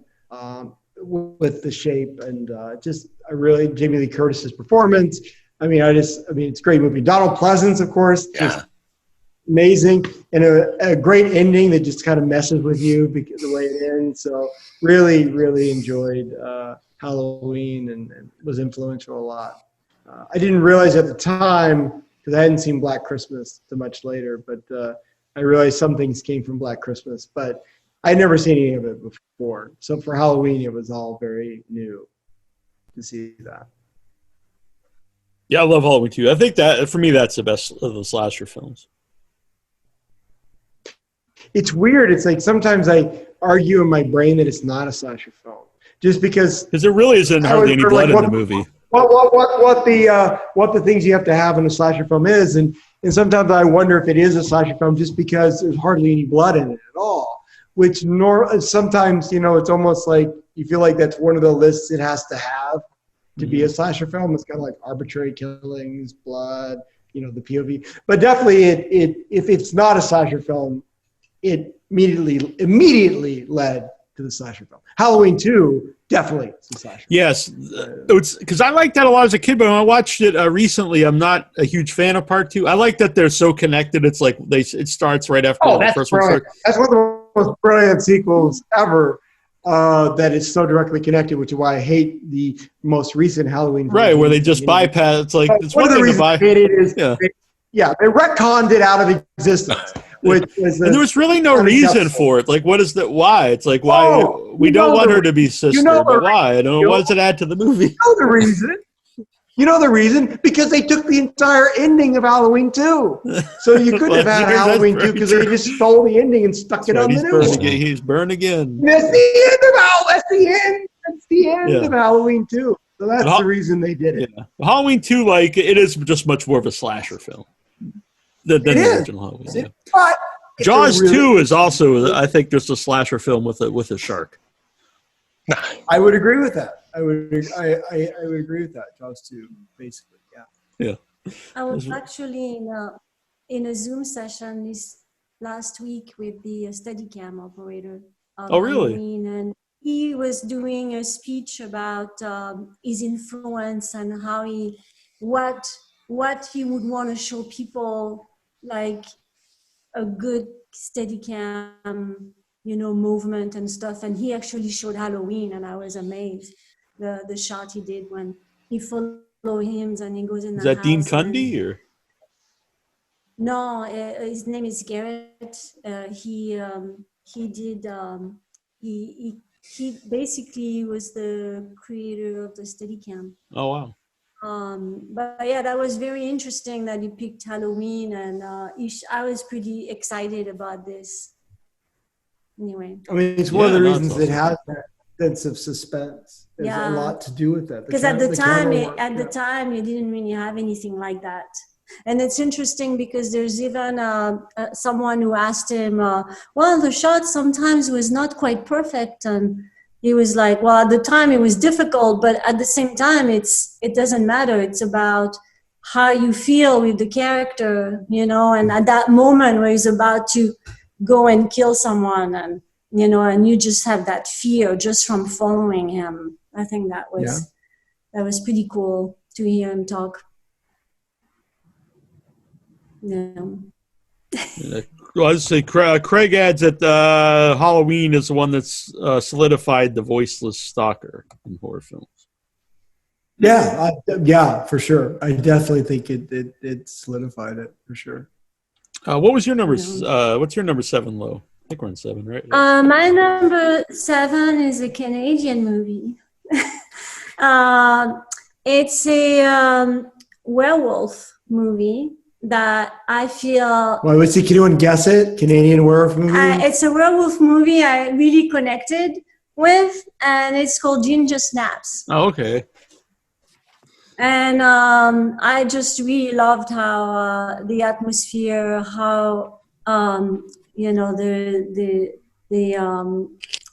how you feel like you're becoming a beast, and right. I don't know. I just love that movie, and it got me into werewolves. I mean, I liked werewolf movies before, but I thought that was a unique take on it.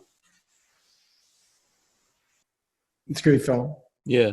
Let's see, number 6, Troy spoiled earlier, but number 6, it's not even, like, I like the movie a lot, but the reason it's on my list is I saw it in the Monster magazines, and it was one of the first movies I had my mom rent for me when we first got a VCR, and we went to Curtis Mathes video store, and I was like, I have to rent Motel Hell because I saw this guy in the Monster magazine with a pig head and a chainsaw, and I was like, that's awesome. And so, yeah, of course, I was like, I don't know, 7 or something, and our mom rented me Motel Hell, and that turned out totally fine. But the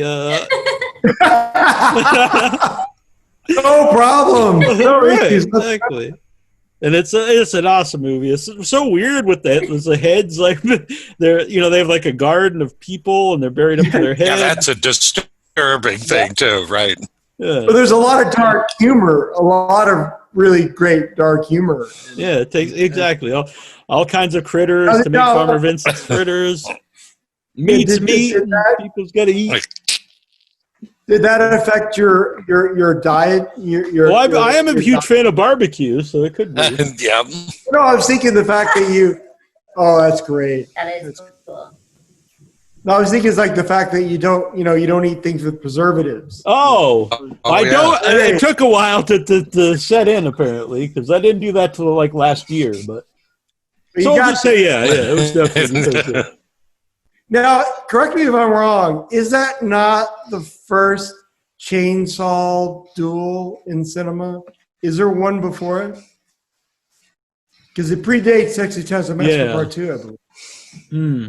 It's not the first chainsaw, but it could be the first duel, like you said. No, the duel. The first, Yeah. chainsaw, like, as recently seen in Mandy, But, Yes, exactly. I think it was the first one. Someone should type in if they know of an earlier chainsaw. Right. I used to cheat a lot when we just did audio, but it's harder to do now that we're on video. People see me. You can't cheat. You can't. Google something. Now people know I'm not very smart because I can't Google anything. I'm sure they knew that long before this. But yeah, Motel. Oh, by the way, Annabelle Lecter. I don't know. That's not painted. It's done with color pencil, I believe. But anyway, it was a birthday present. That's great. She knows that I like Motel. Love that. That's a great pick. I had forgotten about that, but that definitely left an impression. Yeah, I also remember with a video store at the time, Curtis Mathis. I don't know why I remember that so vividly, the name, but I remember they had a terrible setup because like later on, like you'd go rent a movie and you just pick up the movie or whatever and you bring it over. But they just had numbers, so you had to like go and like we'd have like a note, like a small notepad, and write down all the numbers, like 1, 5, 6, 3, 3, 7, 8, 9, and then you'd have to go up, and then you tell them all the numbers you want. Then they'd go and look, and like, oh, that's not in stock. Then you'd go back and go get out. It was very maybe Oh very yeah, that's a labor-intensive. terrible way. Yeah, it was terrible. It was an awful. It would not surprise me if they went out of business. they're not in business anymore. Oh, there you go. Doesn't surprise. It's very surprising, but yeah. Number 6. Number Troy. Number Troy. Craig Lingberg says possibly Hollywood Chainsaw Hookers, but I think that would have been after. I'm not positive. That was after, wasn't it? Yeah, I don't know about the date on them. It's Lene Quigley. Number 6? Yeah. All right, my number 6 is The Reanimator, because it's just totally badass. It's just so much fun and just crazy, and you got the cool mad scientist, and Herbert West is doing his thing, and got great like undead in it, and just everything about that movie I love.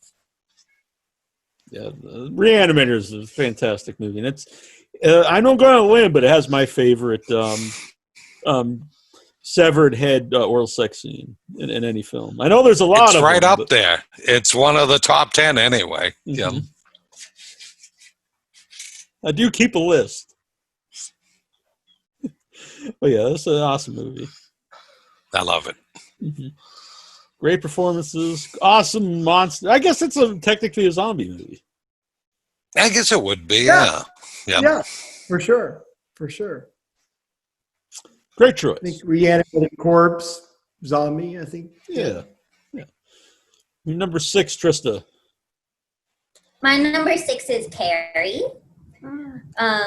So I grew up, as you know, watching horror with my dad, but I went to see my aunt, and she went to sleep, and I went into the basement and I watched Carrie all by myself, and I think it was the first time I watched a horror movie by myself, and it was super late at night, and that last scare just like destroyed me. I was so scared I couldn't sleep.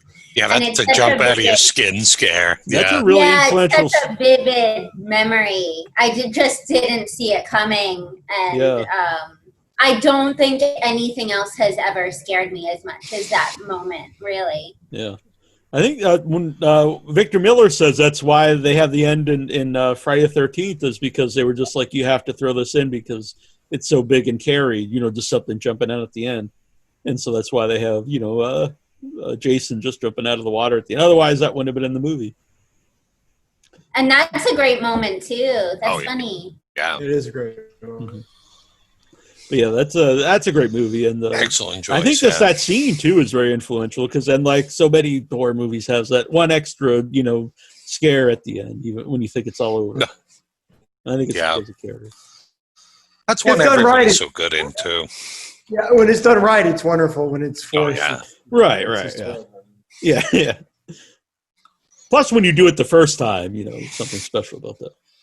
Well, the knockoffs of the Carrie ending were horrible. The direct knockoffs of it. I mean, the Friday 13th, they did something, even though it's an extra little scare at the end, it did something different and original with it coming out of the water. So Joe says, one day, Neal, I will tell you why they had to be with video stores. I guess with the number system. I'm not sure. There must be some reason for this. What is this, suspense? We're not going to know the answer? We have to wait for next 1 week. day? Yeah. Same headless time, same headless channel. That's a strange thing to tease on. It is. Oh, man, I can't wait till next week. I'll find out why Curtis Mathis. Give you this long serial number to remember. So I'm going to plug just for your own good, boy. I'm going to get to work on that banner after the show. Oh, okay. Do you owe him something? Is that what it is? No, I'm saying that'll be the banner for the show. Find out why Curtis Mathis in 1984 had this system. It's a red video. They were tired of being in business so long. They're like, screw this. We got to get out of here. He says it was because of store cost. I mean, well, yeah. I'm not sure why they have to have a serial number on. But anyway, Lo, what is your number 6? Oh yeah. No, wait. No, I haven't done it yet. Oh, you didn't? I'm sorry. I'm a terrible host. So, Brian, what is your number 6? Again, that's common knowledge by this point. My number 6 is John Carpenter's The Thing. And excellent choice. The environment gives a sense of dread and the paranoia that leads to the creature. I just really, really liked it. And then we ended up seeing it later in the theater.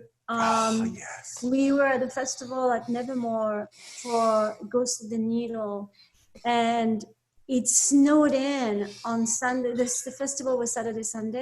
On Saturday night, it snowed in, and no one was going to come to the festival on Sunday. Basically, people stayed home. So the festival director, we were in a theater, they collect prints. And they do exchanges, with other theaters. And anyway, they had The Thing, and they said, hey, guys, you want to check it out? And we're like, yeah. And anyway, so we saw it in this 35mm print, which was so beautiful and amazing. Everything was cool. And then when the movie was over, we opened the door. And walked out in the snow. And it was all in snow, and it was surreal. And anyway, it was cool. It was very nice. It really was. But I love The Thing. I love The Thing. The color, the mood, the everything. It makes you feel cold. It makes me feel cold actually just thinking about it. Yeah. The music. Then if Kurt Russell was outside in the snow, that would have been even cooler. He was frozen. The big ass beard. Yeah. Beard envy. Well, mine, no particular order, really, but Texas Chainsaw Massacre 1 and /2 were very influential. The first Texas Chainsaw Massacre, when I saw it, I found it very disturbing. Once again, I was seeing the smuggled dubbed VHSs that Mark Lee Fletcher brought over to my house. And it was even more grainy and distorted and that freaky ass sound design score, and it's just starting with the cutting in the back of the car. It's just the opening in that cemetery. It's just that's such a sound. Yeah, I found it so disturbing. And then when I saw Texas Chainsaw Massacre 2, was a bit of a surprise because it took a little bit of a turn there. Obviously, a much a lot of very dark comedy. Zany, dark comedy, yet so gory that I also found it disturbing. Some certain points when it became very disturbing. Dennis Hopper's performance off the charts. Of course, another chainsaw duel, which is also like insane. And one of my favorite lines in horror, just like death eating a cracker, which I just thought was, as a kid, I thought that was the greatest line ever. Just like death eating a cracker. I just thought it was a great line. I have no idea what it means. So yeah, those two, for different reasons, very influential. Yeah, I love both those movies too. I think later Texas Chainsaw movies, they lose what made those movies so unique, and that's the family aspect, and they really just fixate on Leatherface, which Leatherface is cool, but I don't think he really can fill out a whole movie. The idea of all the family there is what makes Texas Chainsaw Massacre unique. Well, the ending in 2 with the girl with her cut up legs, which is so disturbing, and just being on the top of that mountaintop spinning around with the chainsaw, it's just a crazy image. I mean, both films ain't like crazy imagery. The first one has a feel like it's like this weird, like gritty, dirty movie you're not supposed to be watching. You know what I mean? That's like, yeah. Well, especially when you see a bootleg VHS dub. I'll be honest. And it's a real snuff film then. Yeah, I saw the movie. Yeah, I've seen the movie like that a million. And then I saw it a really bad 35 millimeter print. And then I saw when it was restored on a digital print. And I think it's a much worse. It's not as good on the digital print because it's too cleaned up, and which takes away actually from the feel of the movie. That kind of makes sense. So, I think on a technical side, because they do it. I think they lit it too much on the restoration. So, like, I think you can see stuff that they wasn't intended to be seen, because I think some of it was to be hidden. And then just I think the feel of the movie also works better if it's not a great print. Well, see, that's a good point. That's really tricky when the cinematographer and the original look of the movie needs to be respected. I mean, the same thing happened with The Thing when you watch the original print, where you realize that the snow and stuff actually is a little bit blue. The color kind of a little bit blue, but on all the most of the digital transfers, they just go, "Oh, that snow looks blue, white." So, it's like it wasn't the original intention, but the colors were unbelievable in the print. It was beautiful. It's beautiful. But the Texas Chainsaw Massacre left me scarred forever with chainsaws. And now I can't go to haunted places with chainsaw. If you want to scare Lo, come after her with a chainsaw. I panic. Which is really unusual, because normally people are totally fine with that. I've got that same strange affliction. I have chainsaw phobia. Which, by the way, worst serial killer tool ever. You hear it come. That's the reason why it's scary. Yeah. You hear it and then it gets louder and louder, and you're like, oh my gosh, it's gonna get me. I agree. Let's see, where are we? Number 5. Number 5, I believe. Yeah, 5. Brian had my number 5. Brian brought up one of my all-time favorite movies. Not just horror movies, just movies. And ever since I was a kid, it really was really attached to, and that's Psycho. For all the reasons Brian brought up, just a great movie. And here. Oh my God! Oh, look at that! The prop, man. We have dueling. Tris and I need stuff for next. This was also gimmicks. This was also happy birthday. It even says on the back, "Happy birthday." Annabelle painted this for me a few years ago. Wow! Nice. Gosh, wow. That's awesome, Neal. It is very sweet. It's normally up in my room on the wall. So we brought it down for the show. But yes, you can't beat Psycho. Ooh. No. All right, you're number 5, Troy. All right. I'm going to show a picture of the Hulk, just because I don't have anything to show off. So, just random. I thought I'd show that. Now that we're on video, I'm going to become a prop comic. Yeah, I know. You're the carrot top of horror Before, hosts now, Neal. exactly.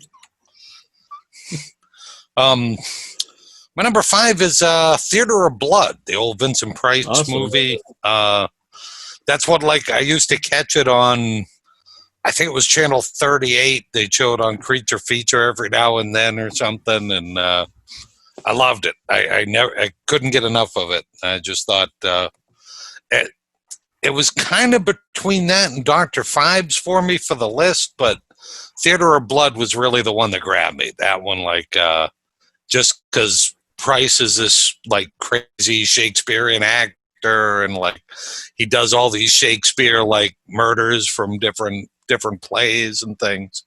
It's just awesome. I love the movie. I could watch it right now. It's great. That reminds me of a movie that I totally missed on my list here, and I just wrote into the honorable mentions, but it should have been higher on the list. Oh, okay. But excellent choice. Trista, your number 5. My 5 is Rosemary's Baby, Oh, excellent nice. for obvious reasons. It's hard to beat. I love Ruth Gordon too, Yeah. especially. But I love everybody. I love the whole movie. But I'm also a big Harold and Maude fan, so I have a soft spot for Ruth Gordon. What were you saying? No? I just said it was a great movie. This is not a dream. This is really good happening. choice. Yeah. There's not going to be a lot of dissenters on this. They're like, oh, I don't know about that one. But, yeah. Going out on a limb there. It's not Call me the crazy. stuff, you know. Right, yeah. I've got the... Great double feature. Just be careful the order you play those. Yep. Well, speaking of, Psycho, and you also mentioned Texas Chainsaw Massacre. I always thought it'd be interesting to do a show about all the movies that are like based on or inspired by Ed Gein, because they're all very different. And really, besides Deranged, none of them are very similar to actually Ed Gein. Probably Deranged is I think Deranged even came out the same year as Texas Chainsaw Massacre. They're both about Ed Gein, but completely different movies. Yeah, it was Overlooked very movie. influential. Yeah. But you're number 5, Brian. My number 5 is Nightmare on Elm Street. Nice. The first Nightmare on Elm Street. Once again, my friend Mark Lee Fletcher made VHS dub, brought it over to the house, I just thought that was so disturbing. I think it kind of got lost in the sequelitis of Nightmare, but the first Nightmare on Elm Street is actually a really serious horror film, which is really disturbing. And the Freddy Krueger character was really disturbing. Oh, hell I mean, I don't think of a lot of like villains like that at the time period when you have like a child molester who parents ganged up on and burned to death, being the one coming back to prey upon the children. I mean, it was a really disturbing concept watching it as a kid, because it's not like a fantastical creature anymore. This is the evil child molester who is now, even though he's dead, he's coming back to prey on kids. So it's a very disturbing concept. Of course, the nightmare effects Wes Craven did and all that was amazing. One of the lesser things in the movie that time-wise was the girl in the body bag, which disturbed me so much because I woke up in the night and saw the girl in the body bag standing in the room. And then, of course, your eyes adjust and you get the light on and you realize it's an ironing board with plastic on it. But it was like one of those like terrifying moments, like, oh my God. And then I think for a while there, I couldn't even take a bath. So Psycho, you can't take a shower. Nightmare on Elm Street, you can take a bath. How can you clean yourself? It's just I really thought that was a really effective, disturbing film. Amazing performance by Robert Englund. Once again, in the first one, it's not comedy. I mean, he says some stuff, but it's all very disturbing. Where it's coming from, and of course the originality of the hand with the blades, just across the board, amazing job. Great makeup effects. Oh yeah, it's great film. Yeah, and it is weird that they later become very comedic, the movies, but the first one is very disturbing.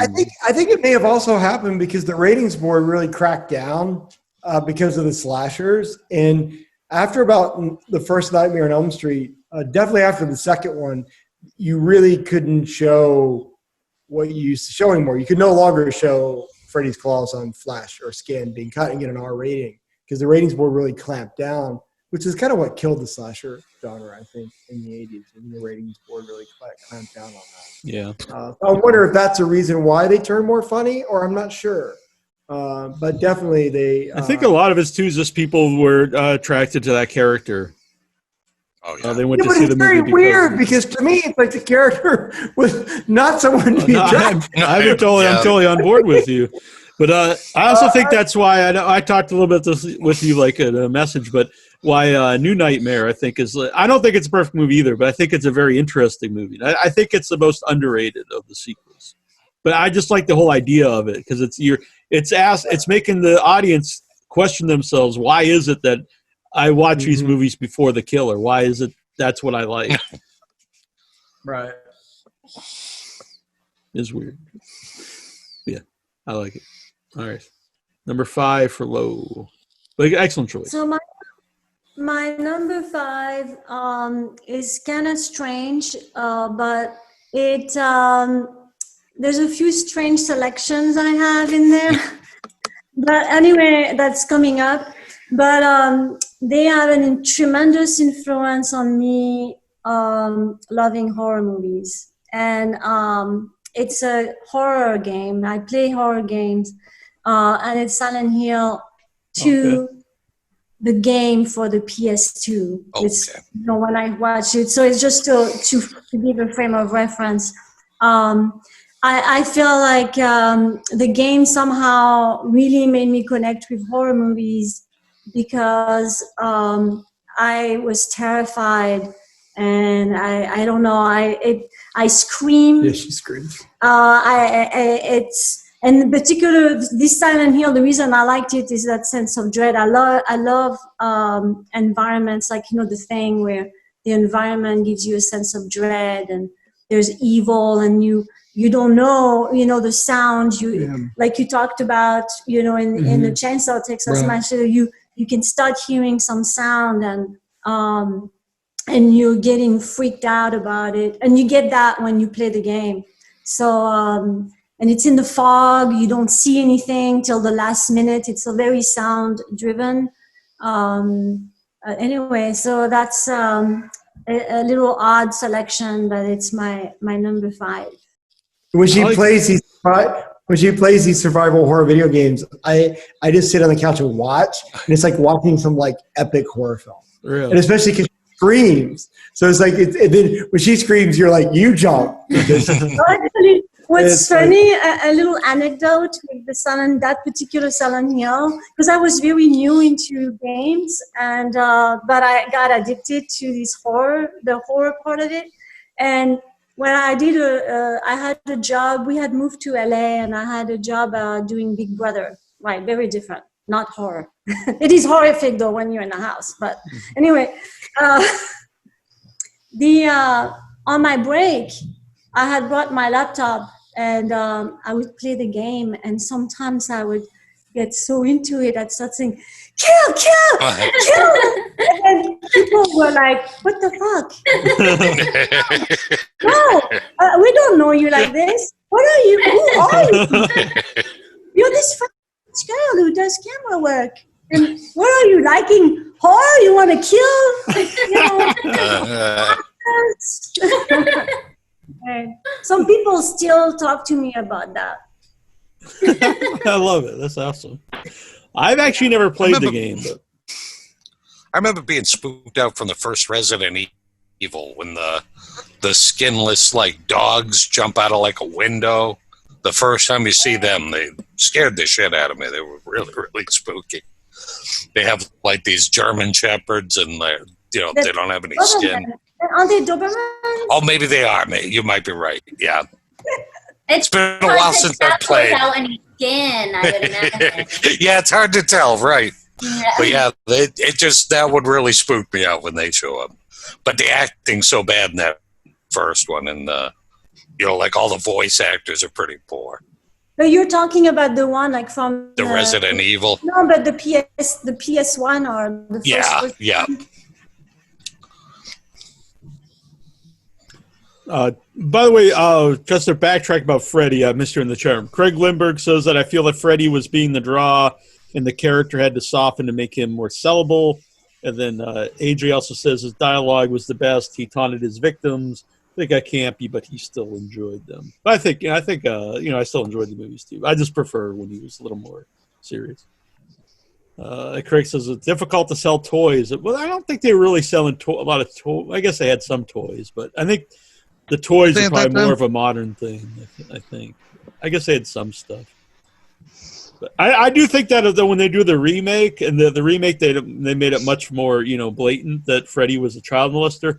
And at that time, like, it's weird to do because people at that point have like Freddy tattoos and stuff, and you're going to see the movie and you're like, oh wow, he's did them kids, and I've got this tattoo on my arm. I will confess, I did not see the remake, so it's fine. You don't need to, but I just didn't want to. It's like I just didn't want to. All right. For Dawn of the Dead, for me, my favorite zombie movie ever. I think it's the best. Romero, Dawn of the Dead. Right? Exactly. Yeah. There's those weird people like love the remake, but I think it's fine. It's okay, whatever. But I think might like it better if it wasn't called Dawn of the Dead, because I don't think it's nearly as good as the original Dawn of the Dead. But anyway, the original Dawn of the Dead's just the best. And I know there's like multiple versions of the movie. Like where they take out a lot of comedy stuff. But I like just the original Romero cut. I like there's a pie fight in the movie, which I think if someone would tell me there's a zombie movie and there's a pie fight, I'd be like, I probably don't need to see that. But when you're watching it, for some reason it works, and you really care about the main characters in the movie. I think is what really makes it. As a kid, like just seeing all the zombies was awesome, and then like you really got into it when the guy gets up and he's a zombie because you were with him the whole movie, and now he's turned into a zombie. But yeah, it's great. And back then when you had individuals, people as zombies as opposed to like a big mass of CG zombies, like they all stand out. You remember all the individual zombies. In the remake, it's just like this big giant mass of. You can't differentiate them. It's not nearly the same. Yeah. Great effects, great movie. Plus, it's in a mall, and I'm a kid watching that, and I'm like, man, I want to go to the mall and zombies or hang out at night or something. But yeah, everything about that's amazing. Yeah, that may sneak up very soon on my list. Ditto. Yeah, and back then, I loved it, but it's not like all kids were into zombies back then. It's weird. It is weird now to think like zombies are so mainstream. Oh yeah, I see kindergarten kids with zombie shirts on and stuff. It's like very strange. Yeah. All right, Troy, you're number 4. My number 4. All right. This movie I loved when I was a kid, and I still like it, but it's not my favorite version of the Matheson story. And it's the Omega Man. I love the Omega Man, yeah. I like all 3 versions. Yeah. Okay. I do too. I think all 3 versions are good. I think probably the Vincent Price one's like truer to the story. Closest to I don't think any of them capture the end of the book, oddly enough. None of them are quite right. You're right. Yeah. Which is the best part of the book, so I don't know why none of them capture it. Yeah, which I don't see how that's that hard. But, Charlton Heston, the Omega Man, it was that weird thing where at that time where he made 3 of my favorite science fiction or horror or whatever you want to call them, speculative fiction movies. Mm-hmm.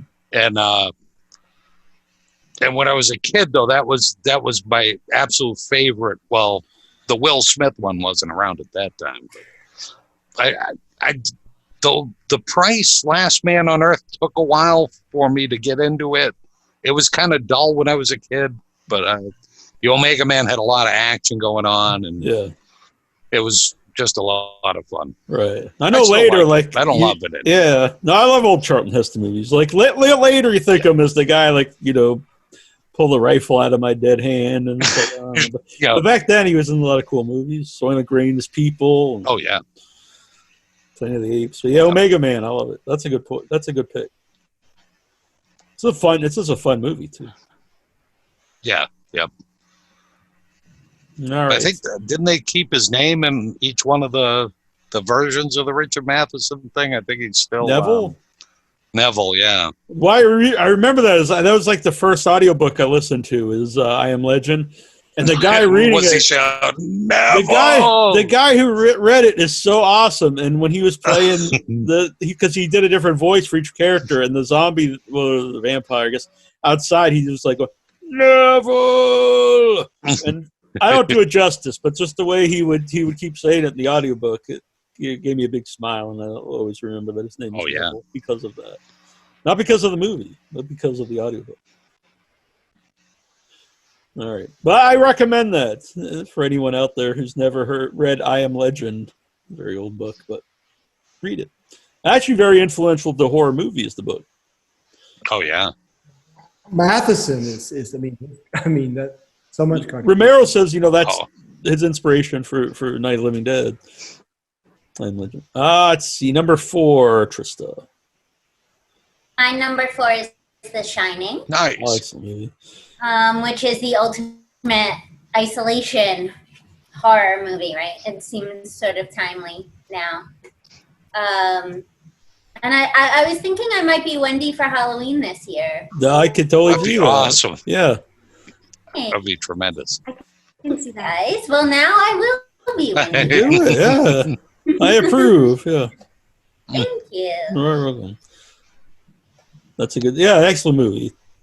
So weird and great, obviously great performances. And again, what can you say? It's such a character-driven horror, which is something that, like, I'm very attracted to as an artist. But I think as a kid, too, even, more than, like, big explosions, I really am drawn in by characters, which I think probably a lot of people are. So that's the ultimate, like, character-driven horror for me. Like, the film has such an arc, the characters have such arcs. It's obviously an amazing film. The one part of that's just so good. The one part of that movie that scared me the most as a kid is that the kid has a voice in his mouth, or like he says Tony. About the boy, Tony. Like that really freaked me out as a kid. It was like weird. It's super creepy.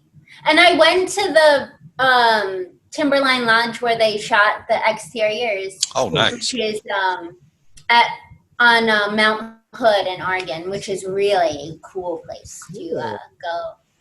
Yeah, I'm a huge Shining fan. I love it too. That one's gonna sneak in later on because that one's like great film. Yeah. All right. Well, you're number 4, Brian. Number 4. I mean, these have been coming up a lot. Of course, The Thing, John Carpenter's The Thing. We've already talked about a little bit, but I'm marrying it also with Alien. Nice. I had to like combine a few to squeeze these in. So, and I feel like they're good. I feel like they're good combos because they're both dealing with people in a very isolated environment. Spaceship, Arctic, the camp. So both very isolated, both having creatures which change, which makes it so effective because every time you see the creature, it's different. Every time you see the alien, you're seeing a different form of it. With the alien, of course, it's the face hugger, and then the chest burster, and then the full form of it. And of course, in the Thing, it's constantly changing the movie. But also, both of them have this incredible sense of atmosphere of isolation and desolation, and how can you escape? There's nowhere for you to go. So incredible suspense, and great.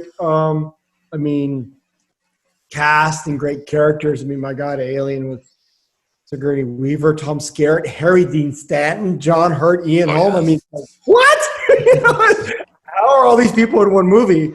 And then, of course, Giger, who I always pronounce his name wrong as a kid, called him Geiger. But I did. But his design was so influential. Okay.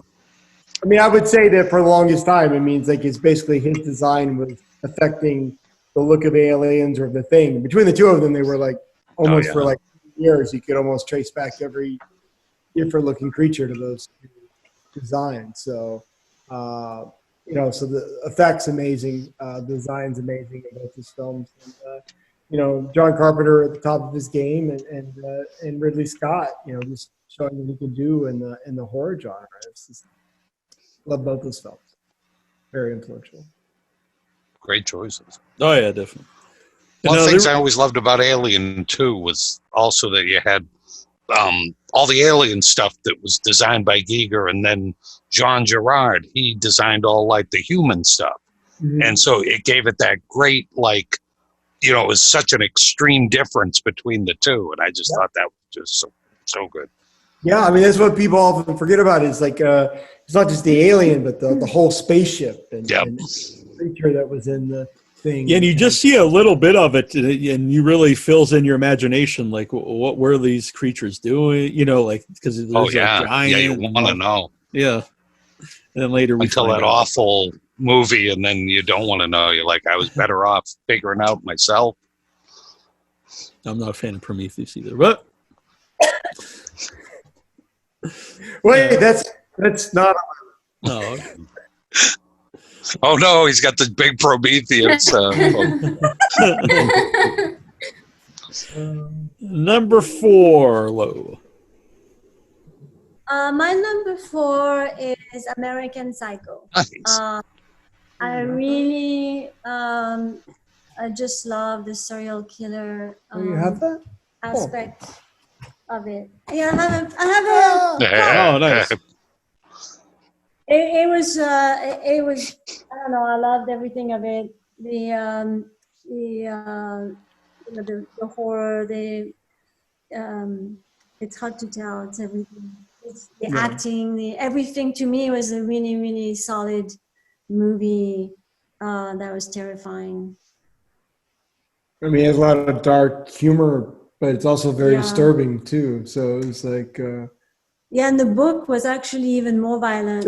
I mean, it was an amazing job by the director, Mary Herron, right? Yeah, she did an amazing job with that movie. Well, adapting that book, if you've ever read the book, you'd be like, how can you adapt this book to a movie? The business card, you know, it has that business card that he slides in. Yeah, it was so good, the business card. The shower is like so meticulous. Yeah. Or the whole Huey Lewis in the news scene. Yes. It's the most brilliant. Oh, and it's behind, So that's, I love that movie. Excellent. And plug, you know, female horror directors. Everyone's like, oh, can females direct horror movies? Well, I mean, that's a great horror movie directed by a female horror director a long time ago. So, I mean, it's interesting is at the time when I watched it, I had no idea. Well, no, you just watch it as a movie. Right. But I do feel like her perspective on it as a director, I think, is why she was able to adapt it and make it better. Because I think the way she handled it was really impressive. I'm not saying a guy couldn't have done it, but I kind of feel like being a woman, I think may have given her an added perspective on how to play it out. So it didn't fall into the serial killer trope of just seeing it through the eyes of the killer, which easily could have happened. It could have been just a really unwatchable movie. Yeah. Really easily. My number 3, Lo had brought up, but a different version of that. My number 3 is the original King Kong, which also is the last film I saw in a movie theater. Oh man, King Kong. Me too. Yeah, I mean, I watched this a million times as a kid. The stop motion, which I mentioned earlier, that I just love. It's just think about it, brings me back to, you know, being a kid. When we went to see it in the theater, it made me feel like, you know, a kid watching a movie again. And there's watching it again, like it's even a better movie. Like I loved it as a kid just because of all the effects, but watching it again, like it's really good. There's a lot of stuff because when we went to see it, like I didn't remember it took them so long to even get to the island. I kind of thought they just like there's a go right to the lot of island. build up to it. I didn't Yeah. think so either. You know, different style of acting apparently, obviously. And But how it good was- Fay Ray was in it too. She was really, really good. Mhm. Yeah, which I don't know if she gets brought up a lot when people talk about Scream Queens, but I think you have to put Fay Ray in there. But yeah, just as a kid though, watching King Kong, I mean, this made me love monster movies. I was always more of a King Kong guy than a Godzilla. I was not a big Godzilla fan as a kid, but King Kong rules. Everything about King Kong is amazing. I didn't I did think not about have Kong, anything or King Kong he probably would have before. made my list too. So if anyone wants to send me King Kong stuff, up in space. I was waiting for a giant hand to come in and grab No, me. I'm kind of disappointed in myself, though. I mean, I have a King Kong T-shirt. So I mean, Yeah, next time you'll have to have like 6 shirts on and just take one off each. yeah. I'll lose weight throughout the show. Just run out like this. They're like, oh man, I was saying it, but Neal's put on a little bit of the back of the weight on him. Yeah, King Kong. That was you can't number go 3. wrong. Oh, That rhymes. no, King King Kong, Kong's you can't great. go wrong. Yeah. that should have been on their poster. It should have. People would have been a hit if they would have done that. People might still remember it.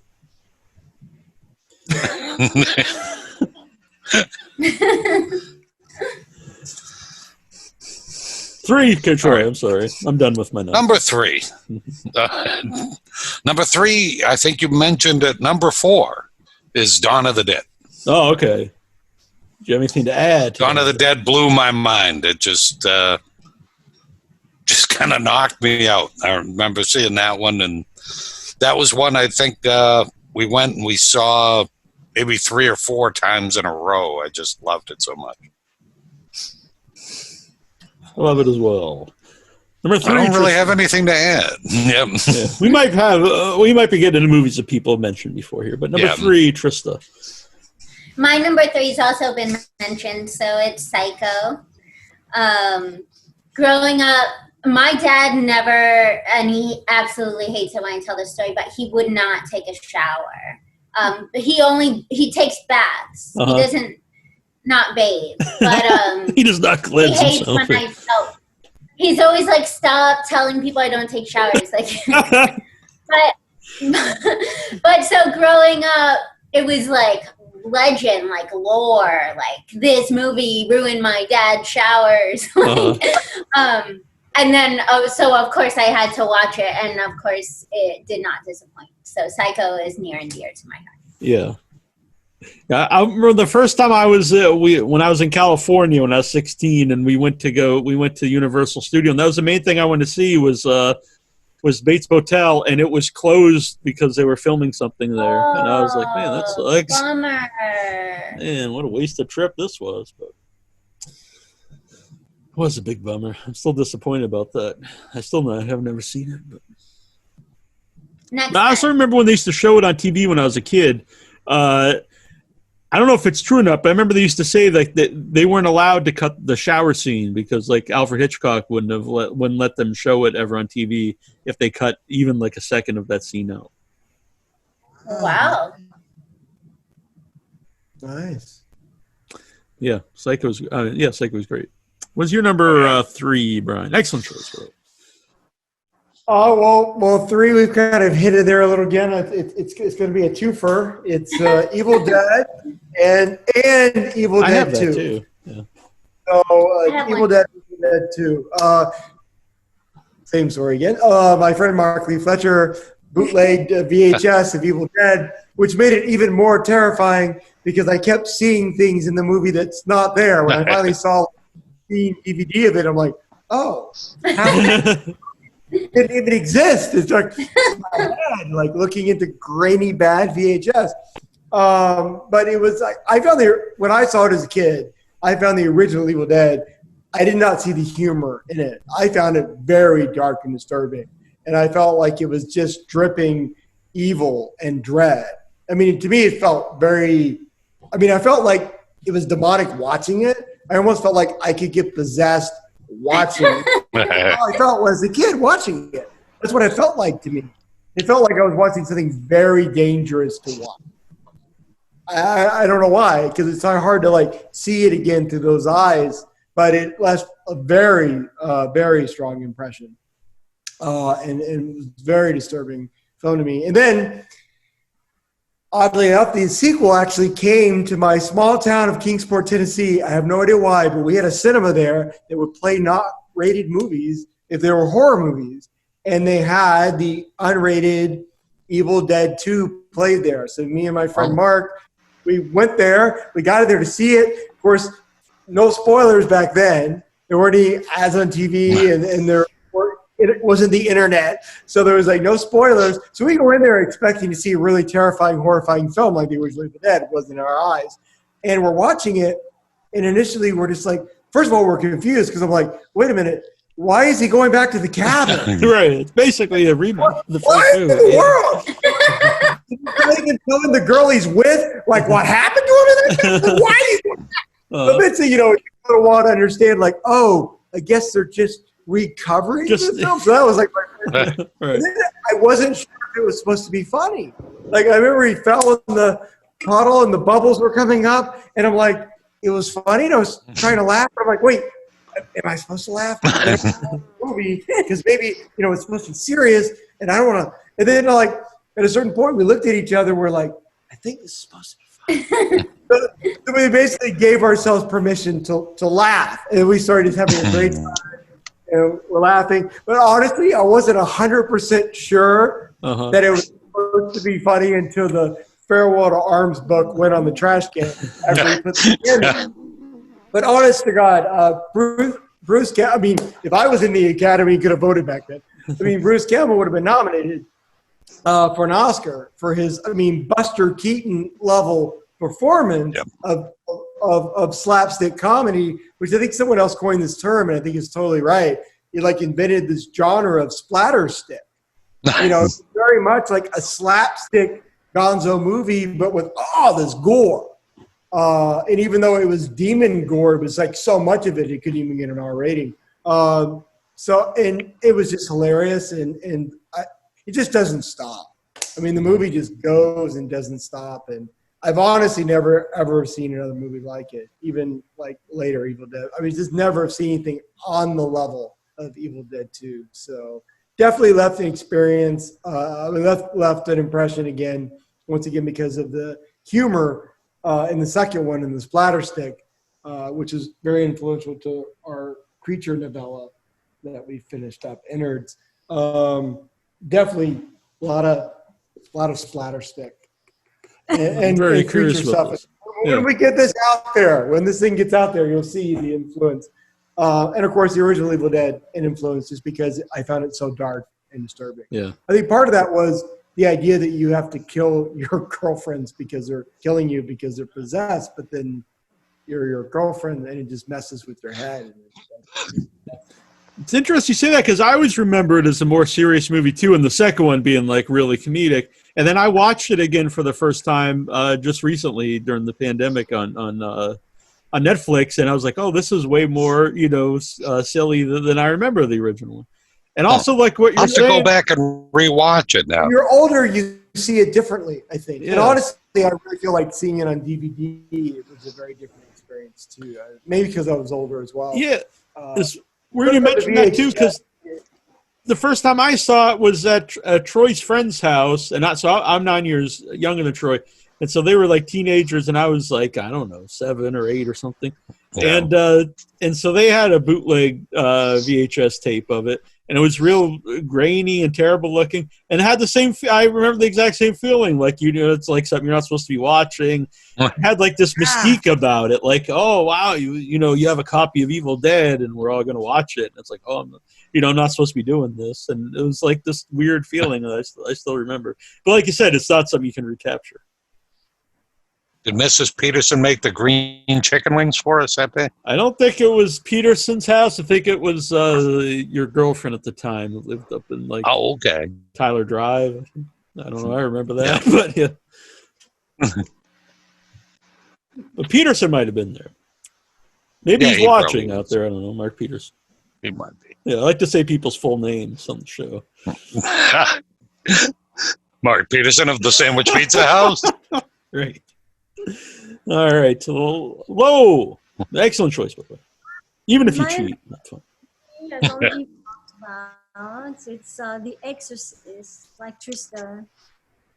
It really freaked me out, and same as Trista, I thought it was kind of surreal how this girl was being so vile, and it was just freaking me out, and also got me interested in supernatural. I really looked after those, and then I even got into supernatural occult stuff when I was a teenager. After that, I thought that was a really interesting, really good movie. Yeah. Yeah, that's an excellent movie. And that's a movie I think the actual original cut's better than, I know they put out the director's cut later on, and I saw it at the theater and stuff, and like the stuff that they cut out, I think it should have been cut out. It didn't add to the movie, I don't think. Like there's a weird scene when, like, it's creepy where she's walking backwards, like on her down the steps, but I think it kind of takes away from the movie because it's very unrealistic. But yeah, excellent movie. My number 2, Brian had brought up earlier, one of my all-time favorite movies, and this is the first VHS tape my mom ever bought me, Creep Show. Nice. And the tape does not work anymore. In fact, it looks like it's moldy. So, I haven't actually opened it for many years. But I know the tape stopped working like decades ago because I watched it so many times. But I kept the box. Yeah, I love everything clamshell about case it. is still the best. Yeah. Yeah, it's a combination of like so many things because the monsters are also awesome in it. I love the comic book style of the movie. It's funny at the same time. Each of the stories are great, which sometimes anthologies, like there's 1 or 2 that are good and like there's one that's weak. I don't think there's really any weak ones in it. And like I remember all the lines in the whole movie. I could probably like repeat the whole movie if I watch it right now. But yeah, just thinking of it makes me smile. When it used to, before, like, you know, when it would be on TV, like no matter when it was playing, you know, like whatever store they're on, I would, you know, you could just sit down and just start watching it. Just, yeah, I love everything about it. I love the bookend of the movie, you know, the wraparound with the kid with the voodoo doll and stuff. And, yeah. Joe Hill. Yeah, so young Joe Hill. And who's the guy? Who's the dad? What's his name? Oh, Some nobody. Oh, he's the guy in the fog and Halloween 3. I can't think of his name. Oh, I thought you were kidding. I thought you were talking about Joe Hill's dad. Oh no! The dad, Joe Hill's dad in the movie. Oh, I see. What is his name? oh my God! That sexy bastard that sleeps with Jamie Lee Curtis within 10 minutes of Yeah, the fall. I'm always it's always interesting. He always plays like this Studley guy in all the movies, and he's like this old gray hair. I don't know, but anyway, he's awesome. Everyone's awesome in the movie, Creep Show. And Ted Danson. There you go. Yeah, Oh, Ted yeah. Danson, which from my understanding, he won't talk about the movie. Like, Really? Oh yeah, Yeah, Wow. That's a shame. He actually gave a great performance in it. yeah. I agree. What's that song in the? No, I should know this, but there's a really weird song in the first story that they're like dancing around to. I don't remember. I'm not sure either. Neal. Man, now I feel like a fraud saying that I know the movie. So I'm gonna get the mold off this cassette. Watch it. I know. You better get to watching that thing again. All right, short unit. Tom Atkins. Thank you, AJ. Here. Tom Atkins. There you go. Oh, wow. Yes. Okay. Sexy Tom Atkins. I have a video interview with Tom Atkins, and people took a line from that interview and made a meme out of it, which is very cool. But they never credit me, which is not cool. But so I asked Tom Atkins what about people, not liking Halloween 3. It's this big long question, and he just looks at me and goes, I don't give a fuck what people think of Halloween 3. And then that just became a meme, and I was like, that's for my interview. I want credit. I want credit on this meme. All right, number 2, Troy. Number 2, it's already been mentioned by many people, and it's American Werewolf in London. I have a Love shirt, that by the movie. way. That movie blew my mind. That's awesome. Yeah, that was my jam for a long time. Still love that movie. I thought we lost everybody. Maybe Wait, it's it's just us. us. Uh-oh. Well, I hear you. Uh-oh, what happened? We back? Yeah. I didn't lose you. I don't know if anyone else did. No. We lost everybody. We just got okay. back. I'm sorry. Welcome back. Welcome back. We missed you. All right. Trista, you're number 2. My number 2 is Child's Play. Oh, I nice. knew this would be a movie. Tom Holland's Child's Play, because it was the first movie I ever saw, I think. The first movie I remember ever seeing. And so, of course, it had a big effect on me as a kid, being the first, movie I really watched, and then being so scary.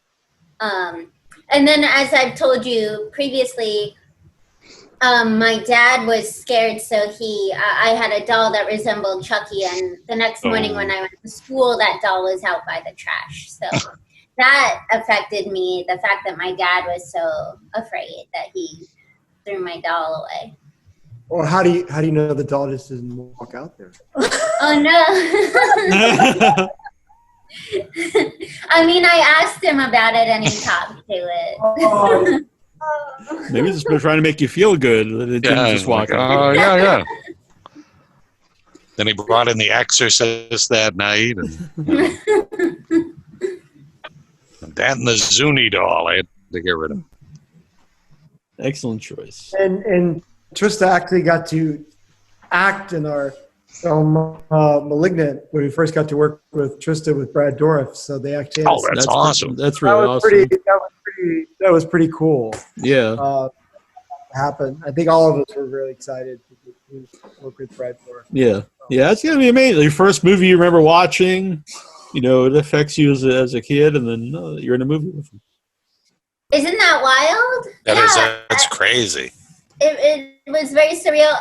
I remember when they kind of told me my scenes would be opposite Brad Dourif, and they kind of, the way they said it sounded like maybe I might not know who he was, and it was so impactful. We probably said it that way because we were all excited to have Brad Dourif, and I was like, hey, we got Brad Dourif in the movie, and then I kept telling this to people, and they'd be like, oh, no, really? What? It's like, how can you not know Brad Dourif? I know, from one of his things anyway. One Flew Over the Cuckoo's Nest. Have you heard of it?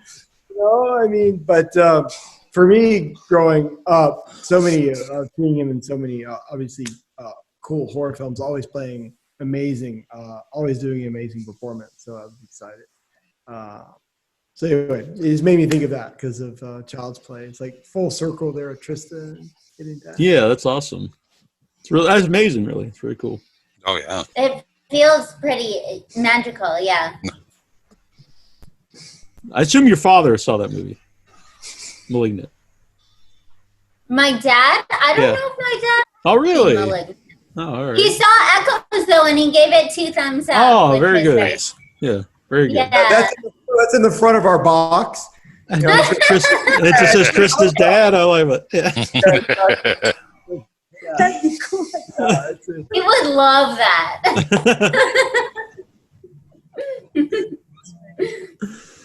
Yeah, I watched it with Troy and I's mom, our mom, and our mom loved the movie too. So. Oh, yeah. Which I don't think I forgot to bring up during our Q&A a couple weeks ago. We could put your mom on the box, too. Yeah, you just put it. Yeah. We should start a new show, Totally Biased Review. I'm all aboard. Yeah. Yep. Yeah, I always preface what people tell me I shouldn't because they pick up on it. But I really like Echoes of Fear, and not because you guys are here, and not because I noticed you never mention that when somebody's on that you weren't crazy about the movie. Giving it away, Neal. It just kind of omits that. Right. But my dad has not liked all my movies. Oh, really? Yeah, when I said like, oh, my dad gave it 2 thumbs up, I feel like you guys kind of giggled, but I was nervous. Like my dad he's a tough He's critic. honest with you. Yeah, oh yeah, he has not. He's too honest. What does he say when he doesn't like a movie? I thought you were going to ask which ones he doesn't like. It's like, I don't know. He around it like, I really like how you were in the movie and you had 2 eyes. No. This sucks. No, yeah, he's brutally honest. Like he's not, and it's okay because I know him and I love him. But he'll just be like, "Oh, that was a stupid movie." I'm like, "How many movies have you made, Dad?" He loves Echoes of Fear. Is the point. See, so go on, Neal. I was just saying that her dad's review actually means something now, Brian. Right, I was very nervous actually about him watching it. Yeah. All right, Brian, what's your number 2? Well, this actually isn't my number 2.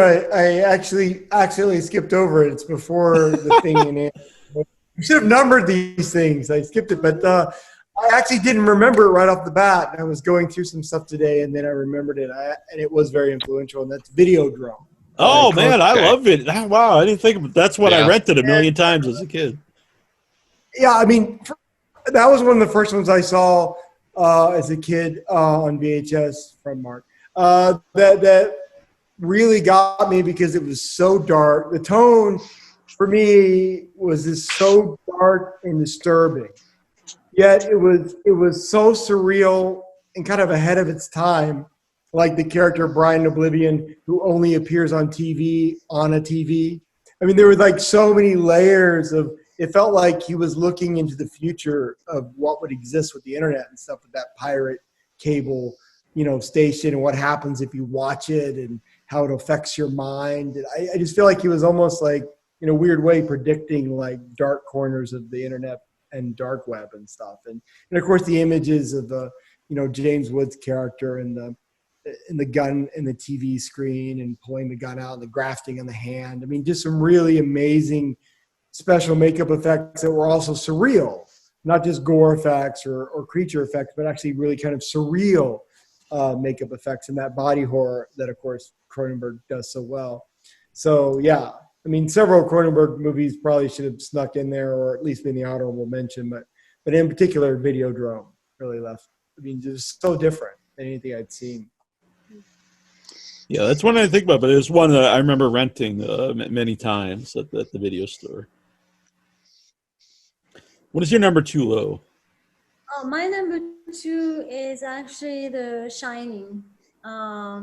It's very inspirational, and it's the tone and the madness, loss of control and rage and all these elements in the environment. I really like that movie, and it's really inspirational for me. Yeah. My number 1 is behind me multiple times is Frankenstein.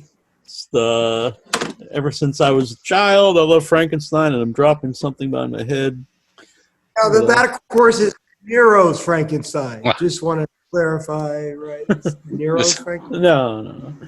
Well, you know what? I actually like pretty much all versions. I actually like that movie. It's not my favorite. But you didn't like the one with the guy that plays Two-Face in Ben?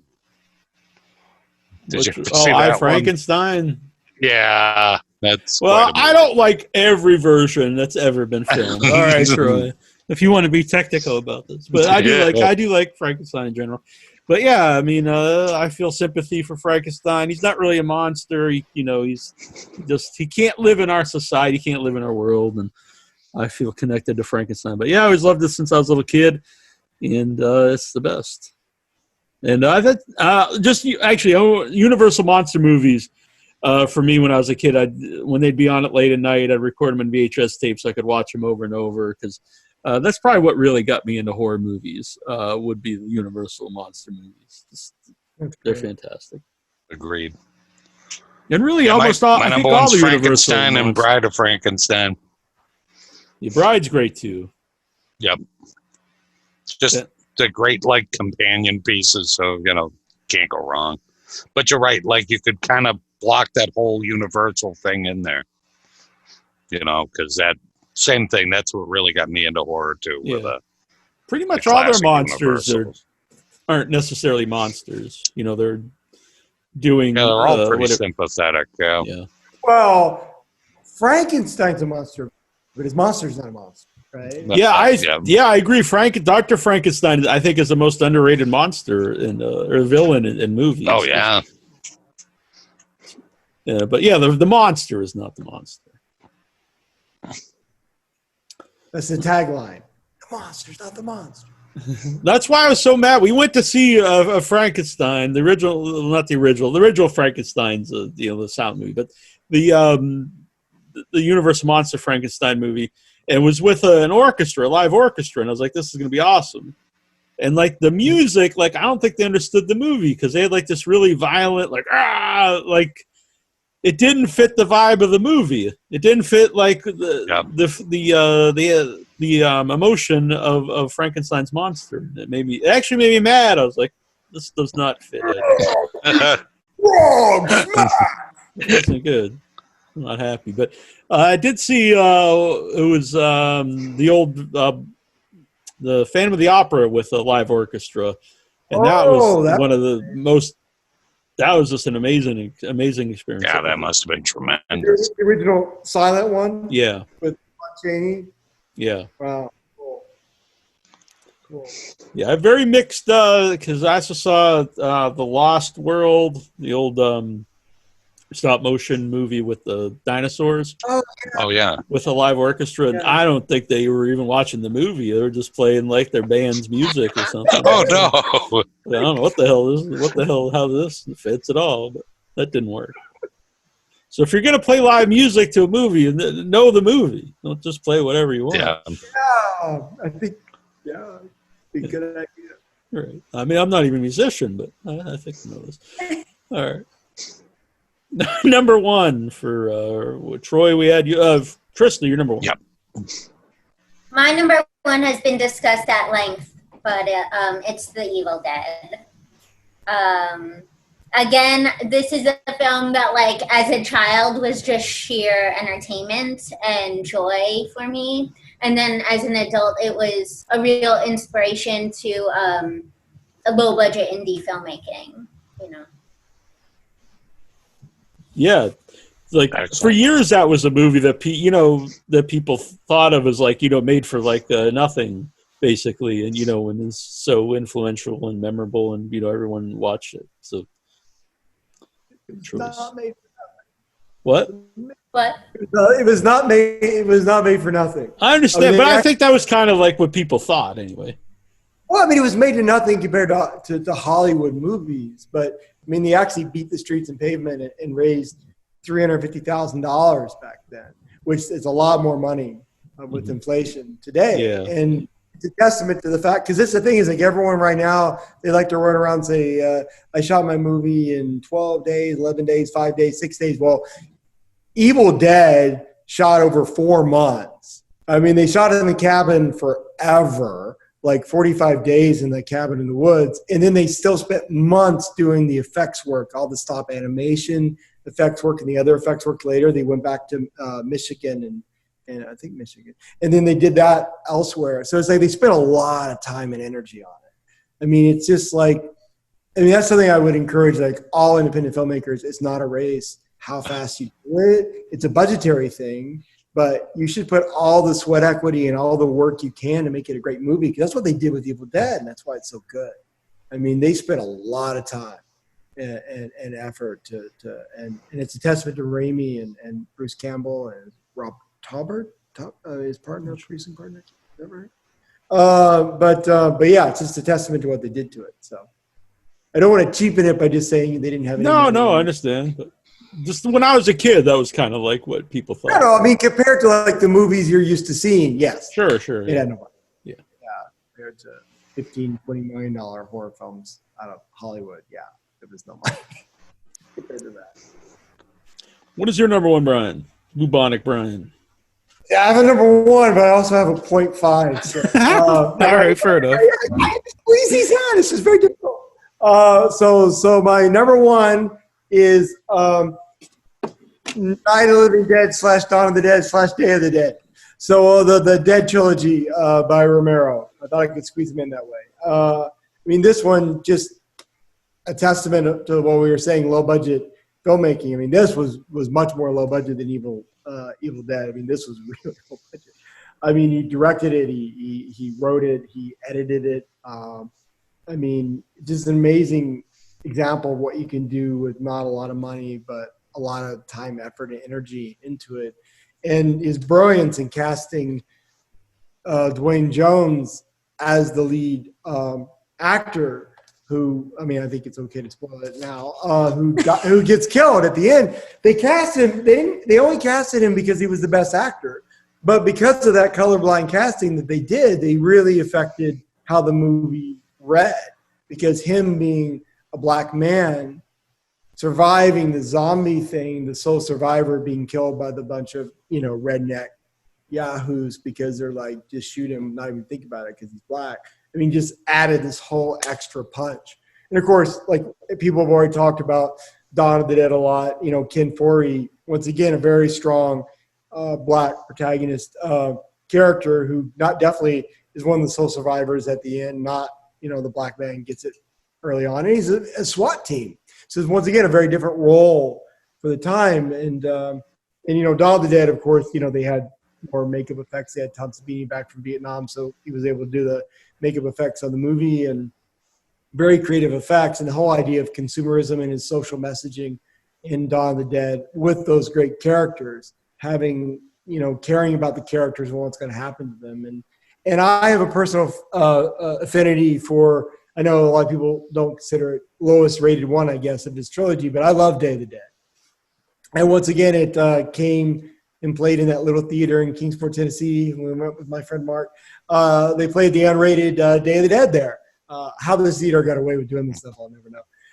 And it was amazing. I mean, to watch the film, and it was so dark and disturbing and so gory. And now Tom Savini had the blood looking right. So it was even more disgusting with the blood and gore effects. And of course, Bub having like this zombie that was learning, having your mad doctor, Logan, who, was trying to do the right thing. But of course, his methods are madness.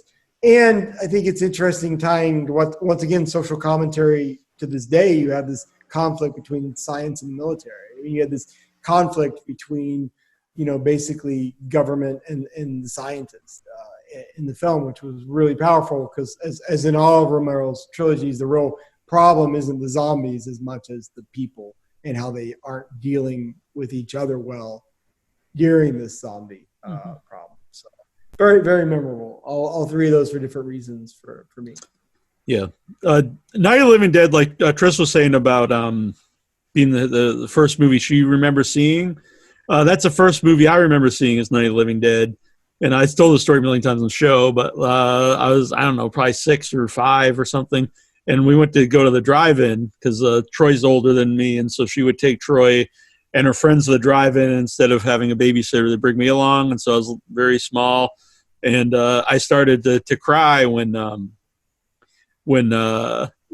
car blows up and like the zombies are eating them in the pickup.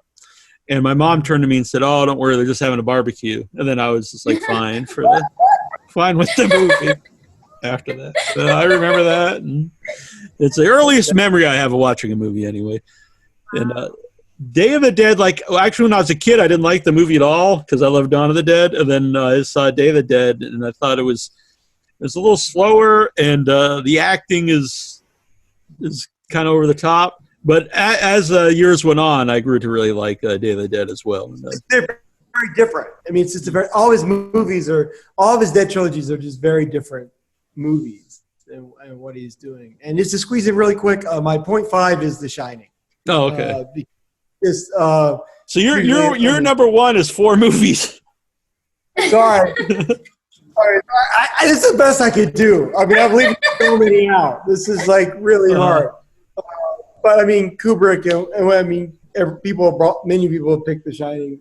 So it's like, I think everyone's talked about it, the dead girls, the elevator dumping blood, the woman in the bathtub, red rum, all work and no play. I mean, just the movie is just packed with like memorable scenes and moments. And like Trista said, the characters. I mean, you're isolated here and you care about this family. And you even care about what's happening to, Jack Nicholson's character, Torrance, who's being driven into this madness, by the entities and the ghosts. It's like just such an effective, chilling movie. And definitely I had nightmares after watching that as a kid. I think most of everything was the dead girls, but left a kind of this thing that forever. The old woman in the bath that always was the one that really did it. I was just freaking out watching it with the friggin' big wheel. Once again, Steadicam work.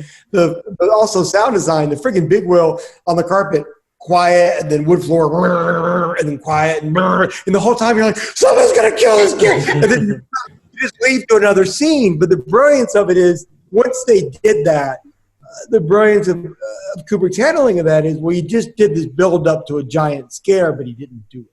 So then now you're totally off guard, because you have no idea when things are going to happen. And then other things will come out of the blue when you least expect it and just pop up and happen. And I mean, I know so much of this, even though I love the novel too by King, even though it's a completely different story in a weird way. But I love both. They're two different entities. But obviously a lot of this came from King's work. I mean, the Red Rum and They All Work and No Play from the movie, though. I don't think that's in the book. I mean, that was just in the movie, the All Work and No Play. It's just chilling, which I realize now would totally not work with word processors, because it would just be control paste and you would just fill up all the pages you want. So you just wouldn't have that effect that someone typed that it, there. right? That's a good point, actually. Someone just had a stack now. You're like, well, you just copy and paste it. All work and no play. You just copied pages. And it took what? But aren't some of them like there's like typos and then they're not quite? It's not quite all the. But it's great because it's a typewriter. Yeah. I mean, that's what. Yeah. I mean, what a great way! What a great way to show madness that Kubrick came up with, or the writers with Kubrick came up with in the movie versus the book. I mean, you have to figure out ways how to adapt it. He changed a lot of things to adapt, but what a great way to quickly encapsulate what the book does over a much more extended period of time is madness, because you're just going through those pages. Who, I mean, it's great. Anyway, I'm sorry. I hogged way too much time. You're number one. My number one is what really got me excited to do horror movies and love the horror genre is playing the 2002 remake of Resident Evil for the GameCube. Oh, wow.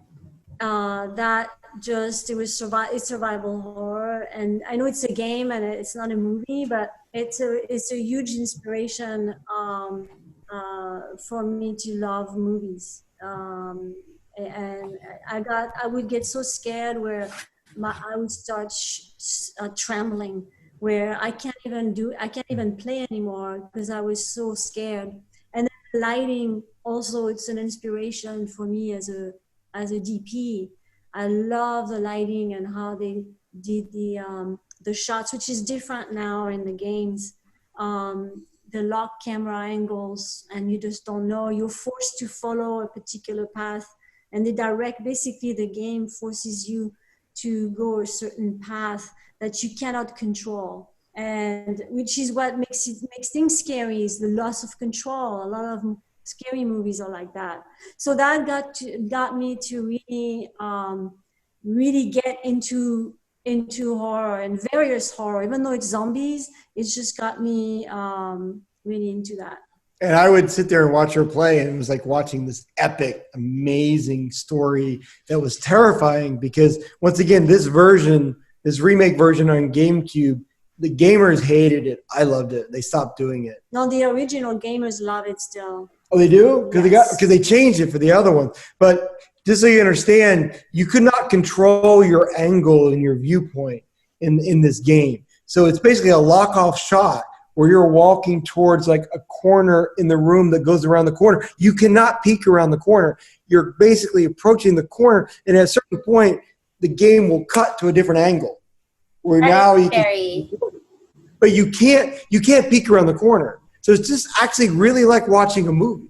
It makes you understand suspense. Yeah, it really is amazing suspense. Lighting is just incredible. How do you scare people with lighting? That game is definitely does that. It's very inspirational and in a big realm. Even though it's not a movie, it inspires me to make movies and watch movies and love that genre. Cool. I've actually never played any of those games, but you actually make me kind of want to play them. So. You don't need to play them. You just need to be there Just when watch she them. plays. All right, I'll go Right. watch them and play them. Yeah. Very good. I'm just there to try to help solve the puzzles. Because that version of Resident There's Evil, more. very complicated puzzles with no really? little hints. You just really sit there and But sometimes there's rack also your some brain. very gruesome horror too. Oh, yeah. Like very gruesome, scary shit. And you don't know it's coming. You know, it's really, it's actually, you learn a lot about suspense from that game. I know I picked up a lot from watching like how to build suspense and scares from that game. It's interesting that I don't know. It's like weird. It becomes a lost art sometimes in certain films on how to do it. Yeah. I blame scripts for this, by the way. I blame the fact that movies don't get made unless people read the script, and then everyone feels like, well, no one's going to read all the text, so we need dialogue. So that means you usually have multiple characters together, so you can have the dialogue that fills the page. But the thing is, when you're with a gaggle of people yabbering, it's very difficult to build a suspense or scare, because what's really scary is when you're by yourself. Mm-hmm. I mean, think about what scares you. A lot of the as a movies you person. brought up, like Alien and stuff, a lot of it is, not necessarily really, not dialogue and stuff. It's people alone in the ship, and then you don't see the alien for a long time until it pops up. Yeah, that's when it gets really terrifying. I think it gets lost a lot of the time because everyone's like, oh, we have to have all these characters and people together so we can have all our dialogue. But then, you're losing what makes it scary. I mean, it's like when you're at home alone at night, and let's say the power goes off, and you got to look and find your flashlight, or if you're with like 2 or 3 people, it's not scary at all. No, I mean, like, but if you're by yourself, I mean, you might get a little wigged out. Like, where the batteries are dead on my flashlight. Fuck, I need to use a match. Where are the matches? I gotta light the match. If you're by yourself, it just becomes a different thing, a different experience. yeah, like we went to an abandoned mine, and we each have it's pitch black, but you have your flashlight, and Brian would start walking. I'm like making a map of it, and Brian would start walking, and then suddenly I'm like starting to freak out. Even though I know he's not that far, but I started to freak out because I have this feeling of being alone. And then what if I lose my light? And then the sound and all this. So anyway, that's Resident Evil. it's different and it's weird, but Yeah. No, I think that's cool. And by the way, AJ wanted me to mention to you that he loved your wide array of movies that he's not heard of, and it gives him something to watch while he's recovering from surgery. oh, that's cool. Yeah, that's real good. So is there any honorable mentions that didn't quite make the list? Like I have several. I'll just I bring could up go on for a long time. a couple that no one mentioned. That's Magic. And it's not even really for the movie, because I don't even remember ever seeing the movie when I was a kid. I don't think I saw it till I was an adult. But the trailer scared me. And I was telling my mom about my list, and at the time I had it at number 13, and she started to laugh. She's like, "Oh, that's she didn't call it the trailer, the ad or whatever. That used to make you cry." And then she just started cackling in laughter. I don't know if this is something to laugh about. I'm like a 6-year-old like crying about, but whatever. But yeah, definitely that got me interested in horror. I don't know, maybe that one almost kind of deterred me from horror. Yeah, that one probably was a kind of a roadblock, I think. Yeah. Last House on the Left for me. The original, of course. I haven't seen the remake. Yeah. I got Tales from the Crypt, the old British one. That's a great movie. Which is really good. Kind of an overlooked movie. You mentioned it. And one that you made me think about when you were talking about like looking through Fangoria and things and seeing like the cool monsters is a Funhouse, which I love Funhouse. One of those really cool like crazy monster slasher it's a Tobe movies. Hooper movie, I believe. Yeah. No. And I had this on my list originally, but really I think it's just it would have been more of just a favorite movie because I liked it as a kid, but I like it more now as a Basket Case. I just love Basket Case, and I love any like movie in like gritty New York from the 70s and early 80s. Yeah. Big or small movies like Taxi Driver or Basket Case or Chud, any of that. I just love the feel of those. And there's something about Basket Case that has a little bit of stop motion in it, which doesn't really fit the movie, but I love it. And it's played like very serious, even though it's like a totally silly premise. But just something I love about Basket Case. I think that along with Stuff, I say Basket Case is a perfect film. But I didn't make the list because it wasn't really a favorite of mine as a kid. Yeah, that actually made my honorable mention list. Really quickly, Basket Case, Birds, Jaws, the original King Kong, Reanimator, Hellraiser, Don't Look Now, My Bloody Valentine, and 2001, The Space Odyssey, Hal.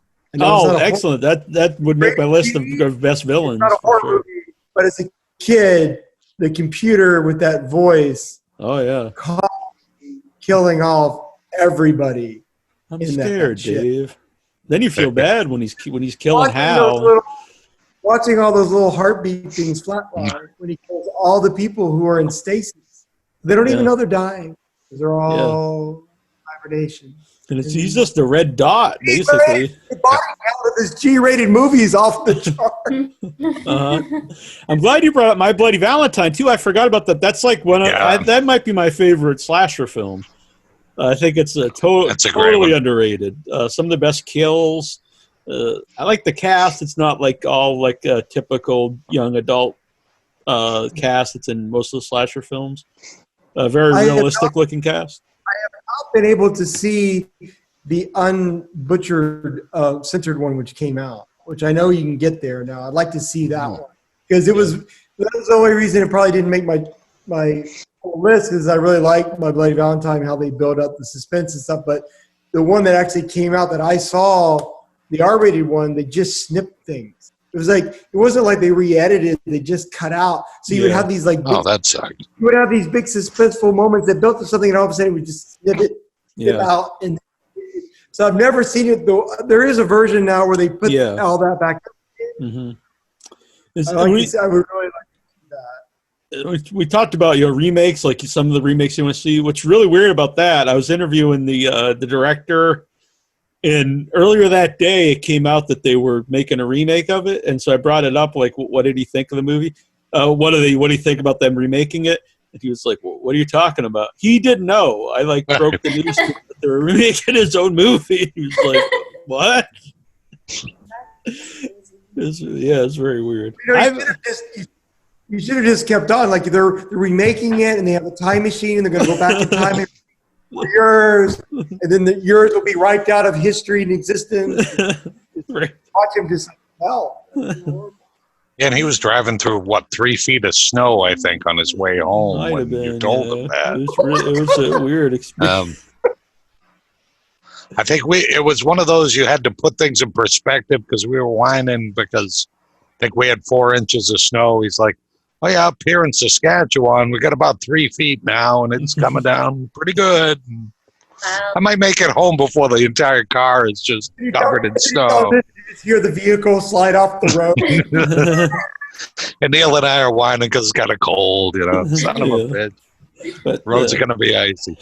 I also had Martin and Evil Dead on honorable mentions. Yeah. I had the first 4 Friday the 13th movies, like, and there was on and off my list because when I was a kid, what was cool about them, like every Friday the 13th, they would show them on with Channel 38 here at 56, and whatever year it would be, they would show like the first 3, and then like when the 4th one came out, they showed the first 4. So it was always kind of cool to look forward to Friday the 13th because this is before you could easily go and watch anything you want to watch. And it's like, oh, Friday the 13th, they're going to show all the Friday the 13th films, and I'm actually never been a real big fan of the movies, honestly, but as a kid, it was like, oh, they're going to show all these horror movies in a row, and it would be cool to watch them. The 4th one's my favorite as well, Brian. That and the second one, I think the hood is creepier than the. I know they just stole it really from the town that dreaded sundown, but get the merits for that. Yeah, that's true. That's true. But it is pretty cool looking. I like it, and I do like how they begin where the other one ended, which movies don't do anymore. But I like that. As opposed to the Evil Dead movies, which always re-encapsulate the previous one. Right. Confused. They never match. They never mesh up. It's crazy. And I do prefer Jason when he's just like a living person as opposed to when he's a zombie later on. Well, he kind of starts becoming a zombie in 4. He's a little bit. I mean, he had an axe to the head. Yeah, but he's like alive though. I think it's not till Tom Matthews and Horshack from Welcome Back Kotter stick the spike in him, and he gets struck by lightning and he comes back. Yeah, hard. Well, I know sometimes if I make fun of these movies, the horror fans really get mad at me, but I'm not a big fan of some of them. Anyway, and Dr. Phibes, which I thought of. Dr. Phibes was on my honorable mention list. Amazing. So, that's all. Oh yeah. Actually, it's an indie film that got me to really appreciate slasher and effects. It's a film I worked on with Rob Hall, and it's Laid to Rest. Oh, Nicholas Principe. Yeah. What was amazing for me is I grew up with slasher films were too scary for me, and I took them seriously. So I just never connected with them. But working on a slasher film and looking at the artistry of special makeup effects made me fall in love with that.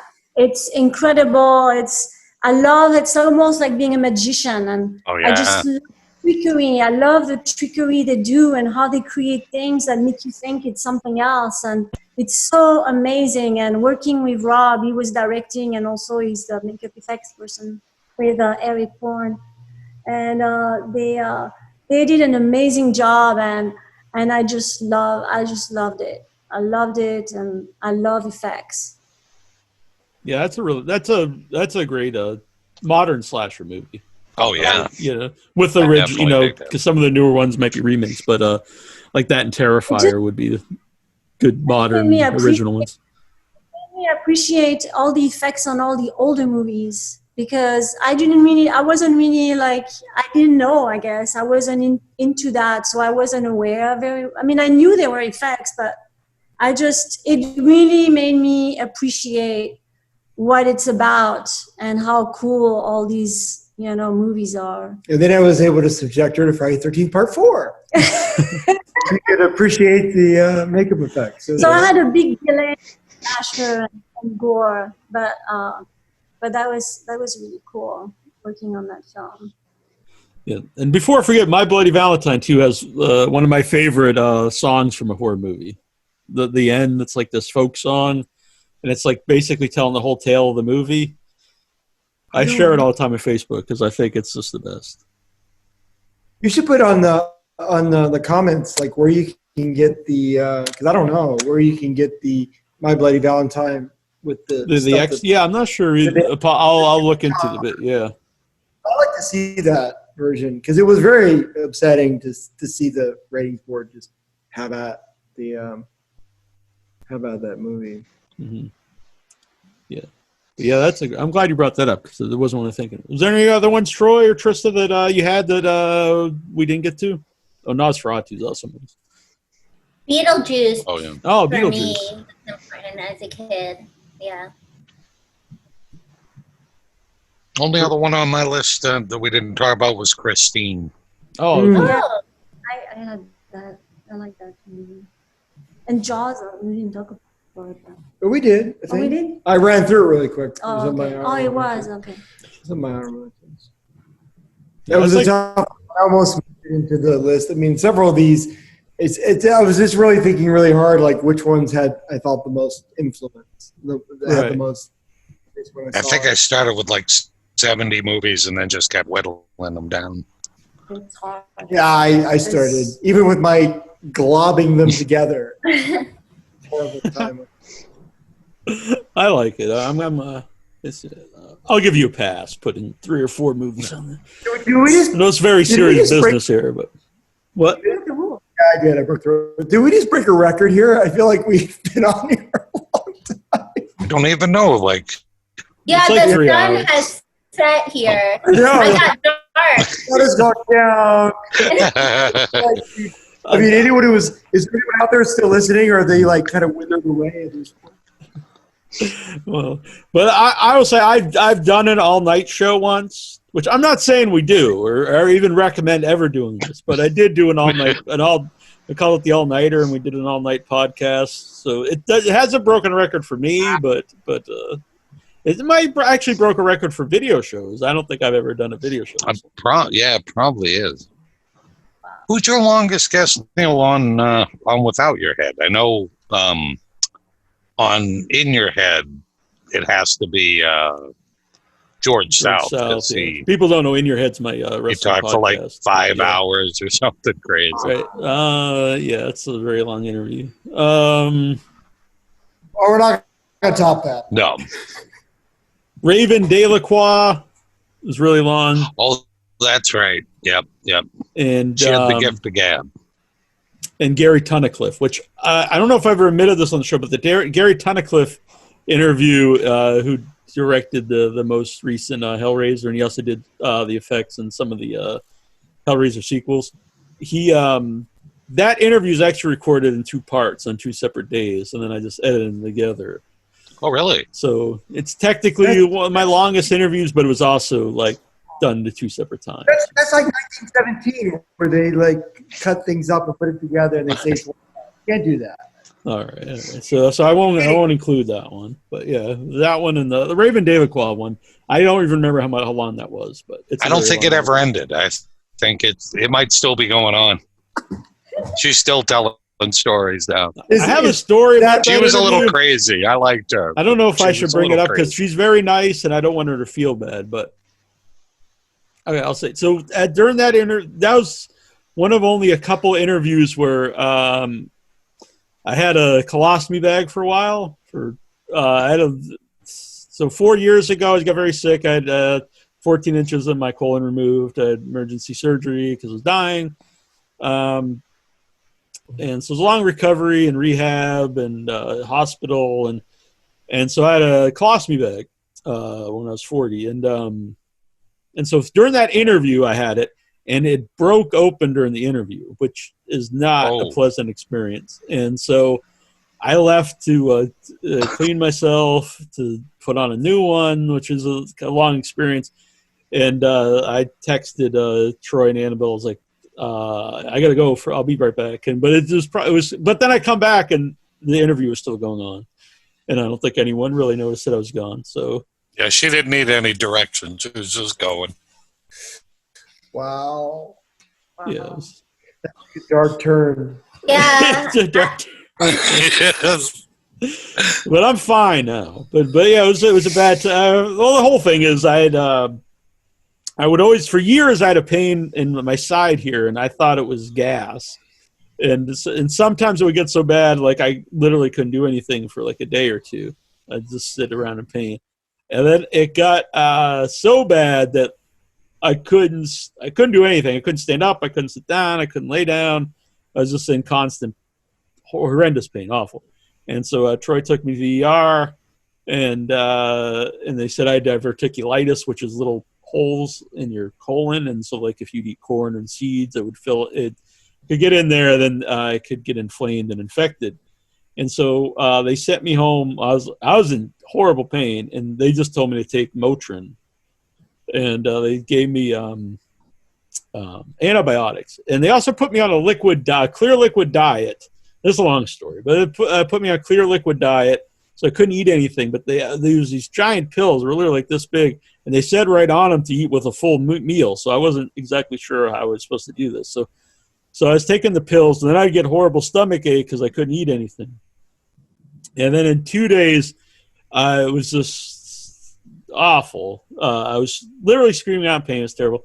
The most pain and the worst pain ever. And so Troy took me again to the ER, and as soon as I went in there, they just took me right to surgery. Well, they took me in and they did a CAT scan, and they took me right to surgery. And the doctor's like, your colon perforated. So your body's becoming septic. You're dying. And we have to do the surgery or else, you're going to die. A painful death. And so I was like, okay. So they put me out. I wake up, and then I find out I have a, colostomy bag, which I didn't know for how long at that time. I didn't know if that was, the rest of this is how, how I'm going to live now. And so a very long recovery from that, in the hospital for weeks. And then from there I was in rehab. And then, so then I come home, and then eventually said I could get reversal surgery to reconnect me inside. And then, so I did that. And then there was a lot of complications from that. I started to bleed out because they put a wound vac on you, which sucks out the tissue and the blood. And so I looked down, and you have this device on you because they didn't sew up the wound. So it's a big hole where your intestine was sticking out. They put it back in. And it was bright. It was just filled with bright red blood. And I had a visiting nurse that would come every day. And she was like, that's not good, because that means it's artisanal blood when it's bright red like that. And so she took off the thing, and it just started to spurt blood like in a movie. Like it was just. And so she called the ambulance, and my grandmother and mom was there, and she told them, like, I hope they get him, to the hospital in time. And when I was in the, so they put, I forget the names of them, but it's what they put on someone with a shotgun wound or gun wound, trauma sheets. And so I bled through 6 of them. And so a lot of people afterwards, they're like, you must have been like, freaking out. But I was like, it was the opposite. I was very calm, and I knew I was dying. Like, and I came to, like, it's weird to talk about, but at the time I wasn't upset at all. Like, I knew this was like, because there's no way you could bleed this much and live. So I was just like, this is, I'm dead. I felt really calm and warm. And so they got me there in time, obviously, because I'm here, and they had to cut me out all my clothes because I was soaked from head to toe in blood. And it was almost like jam by the time you get there, because it's like kind of thick.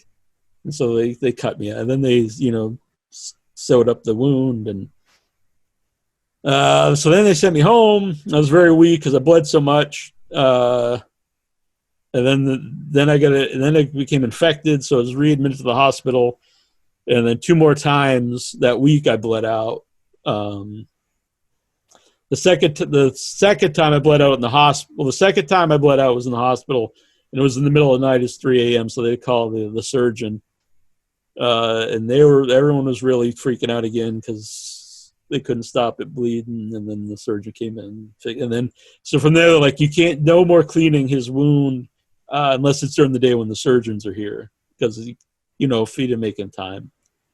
And so then it happened again the next day, but the surgeons were there. And so then I had blood transfusions, and it was a long ordeal. And then that's actually what led to the last surgery where I lost a belly button, because from that my stomach muscle was very weak from the surgery. And so again, I had all these pains and stuff. I didn't know what it was, but it was I had multiple hernias.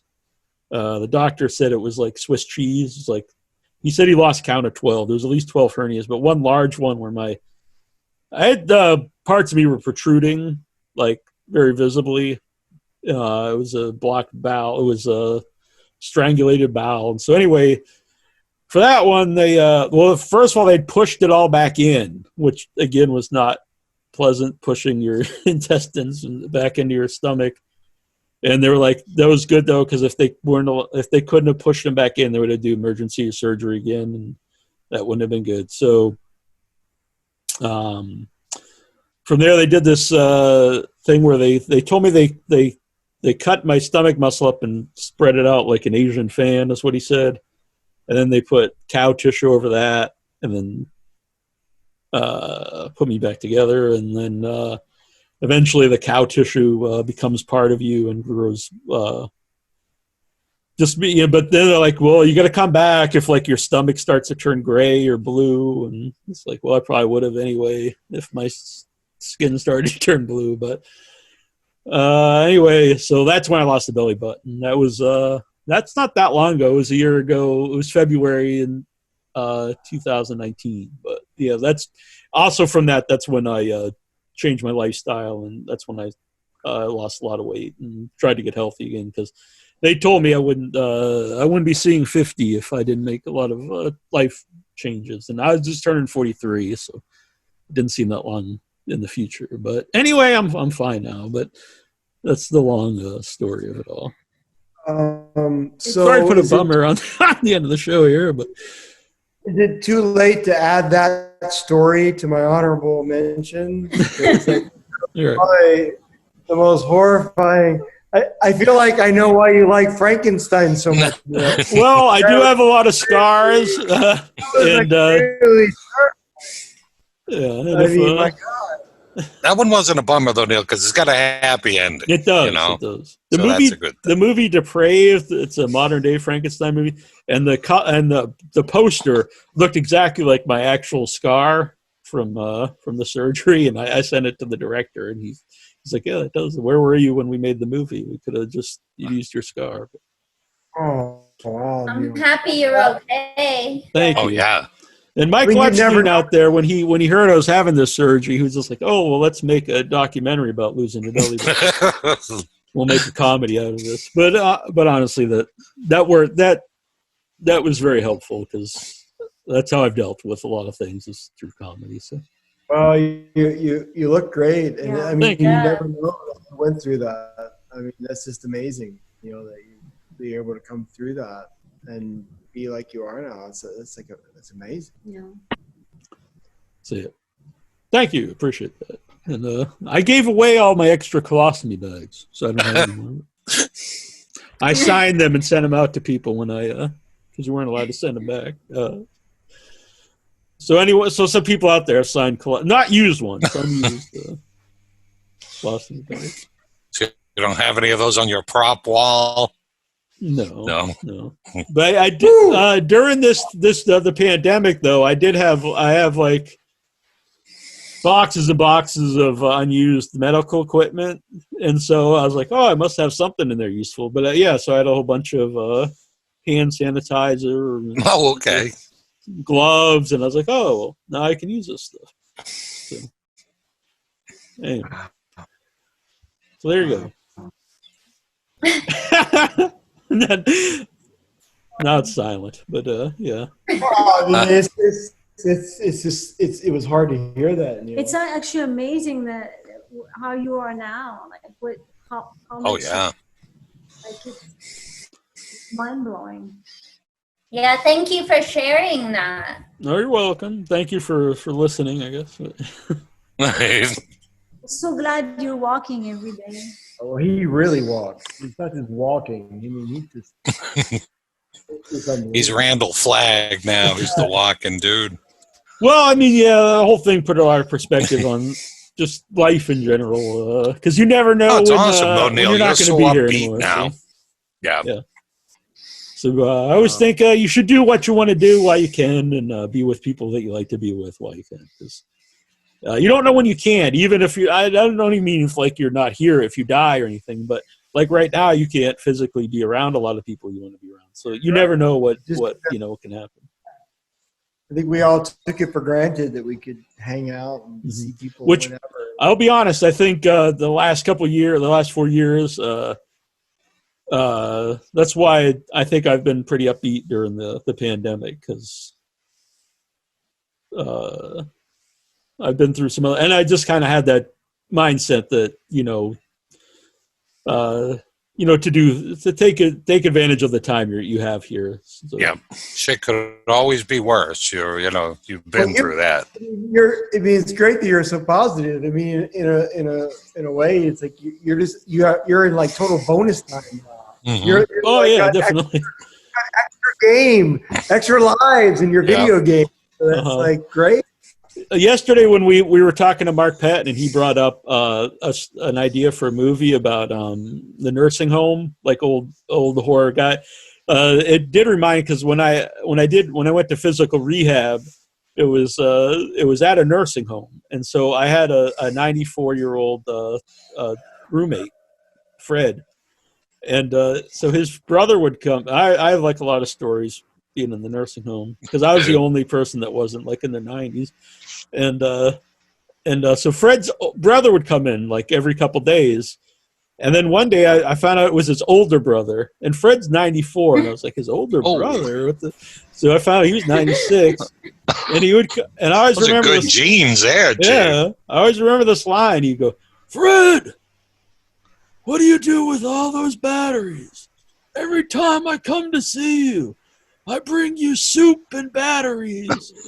And I just brings him soup and batteries, and I just like that. It's just so bizarre, but I knew what he did with the batteries. This is a good story. The younger person recovering with the older people in the nursing home, and then you find out, of course, they're all vampires. They're mortal vampires, but they're still aging. They're still aging. Mortal vampires, still aging. So you got people in this home that's like 150 years old, but they aged to 150. Just not dying. And we had a curtain that would separate us, so like I couldn't see him sometimes. So one time the nurse comes in and she's like, "Fred, what are you doing with your pants around your ankles again?" And he's like, "Oh, I'm just so happy to see you." And I was just like, "Oh my God." But I used to work at a nursing home, and you're told to overlook like when they're kind of perverted, because they're old and they can't control some of their. But it was an experience. Also, because he had a commode, so he would go to the, and so I'm sitting in the bed, and he comes he uses a commode. He comes walking over with it, and he looks right at me, and he must just think I can't see him. I'm asleep, because he must not have a good. And he puts it like in front of my bed. And looks over and then walks away, and I was like, well, "What is up with this?" He's like trying to get his food away from his side of the room into mine. But, Neal, you are writing this down. Write this down. And then this is gold. And he'd be like, "Want to go out down for ice cream?" I was like, "All right, Fred." Which just meant you just walk down to the to the kitchen, which was like 10 feet away, and open up the freezer and get like the little Dixie cups of ice cream. But for him, this was like us going out and getting ice cream together, which was very fun. All right, well, you need to write all this down, and then you're just going to add a layer of horror on top of it. I'm down. Write this down. Oh, yeah. It's amazing. Fred was a good, and then it was also in that same refrigerator, because if you got stuff, you could put your own food in there, but you had to write your name on it. And so he would just open it up, and he'd just like grab people's stuff and just start eating it, or someone's like juice and it said like Wilma or whatever, and he'd just open up and take a swig and put it back in. I was like, I don't think you're supposed to do that, Fred. But what are you going to do when he's 94? I'm old. I don't know what I'm doing. I'm old. I think I see Fred's old game here. Yeah. So there's a lot of other stories about, but it was I guess it was a good time. But I'm fine. You made the most of it, though. I did. Right. All right, so there's our 13 horror movies that made us.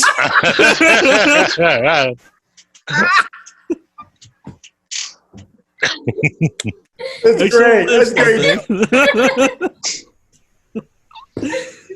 Well, I I got nothing to top that with, Neal. I'm sorry. You're on your own.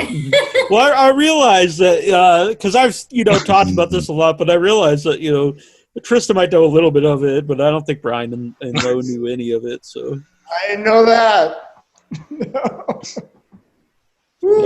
I'll thank everyone for doing this. I really had a good time. Oh, me too. This was a lot of fun. Thank you. It was great seeing you all. Yeah, it was great seeing you. Thank you. You can't quite see in the light, but Troy has a purple beard. Purple beard? Mm-hmm. Yeah, Oh. I see. Oh, nice. Oh.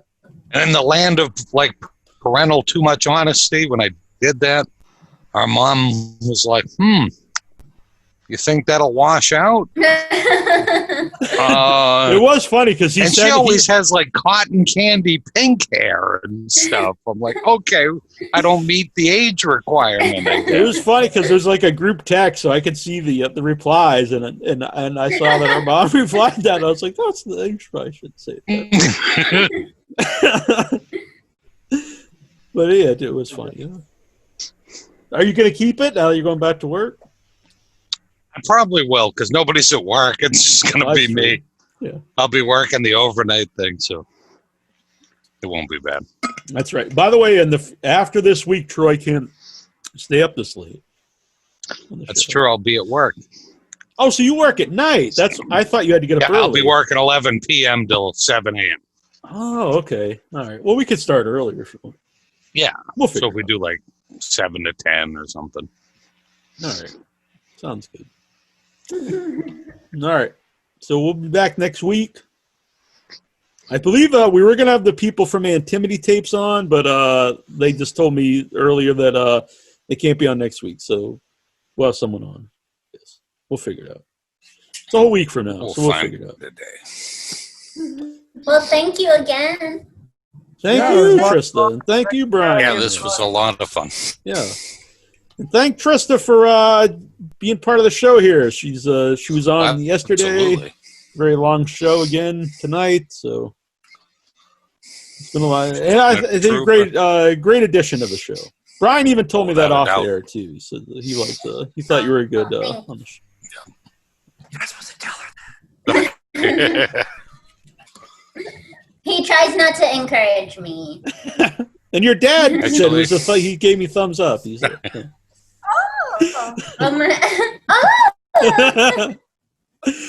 All right. So thanks everyone for I'll listening even to it. have Sorry. her illustration coming up. Oh, I was Got a keeping pencil, secret. just got to ink it in.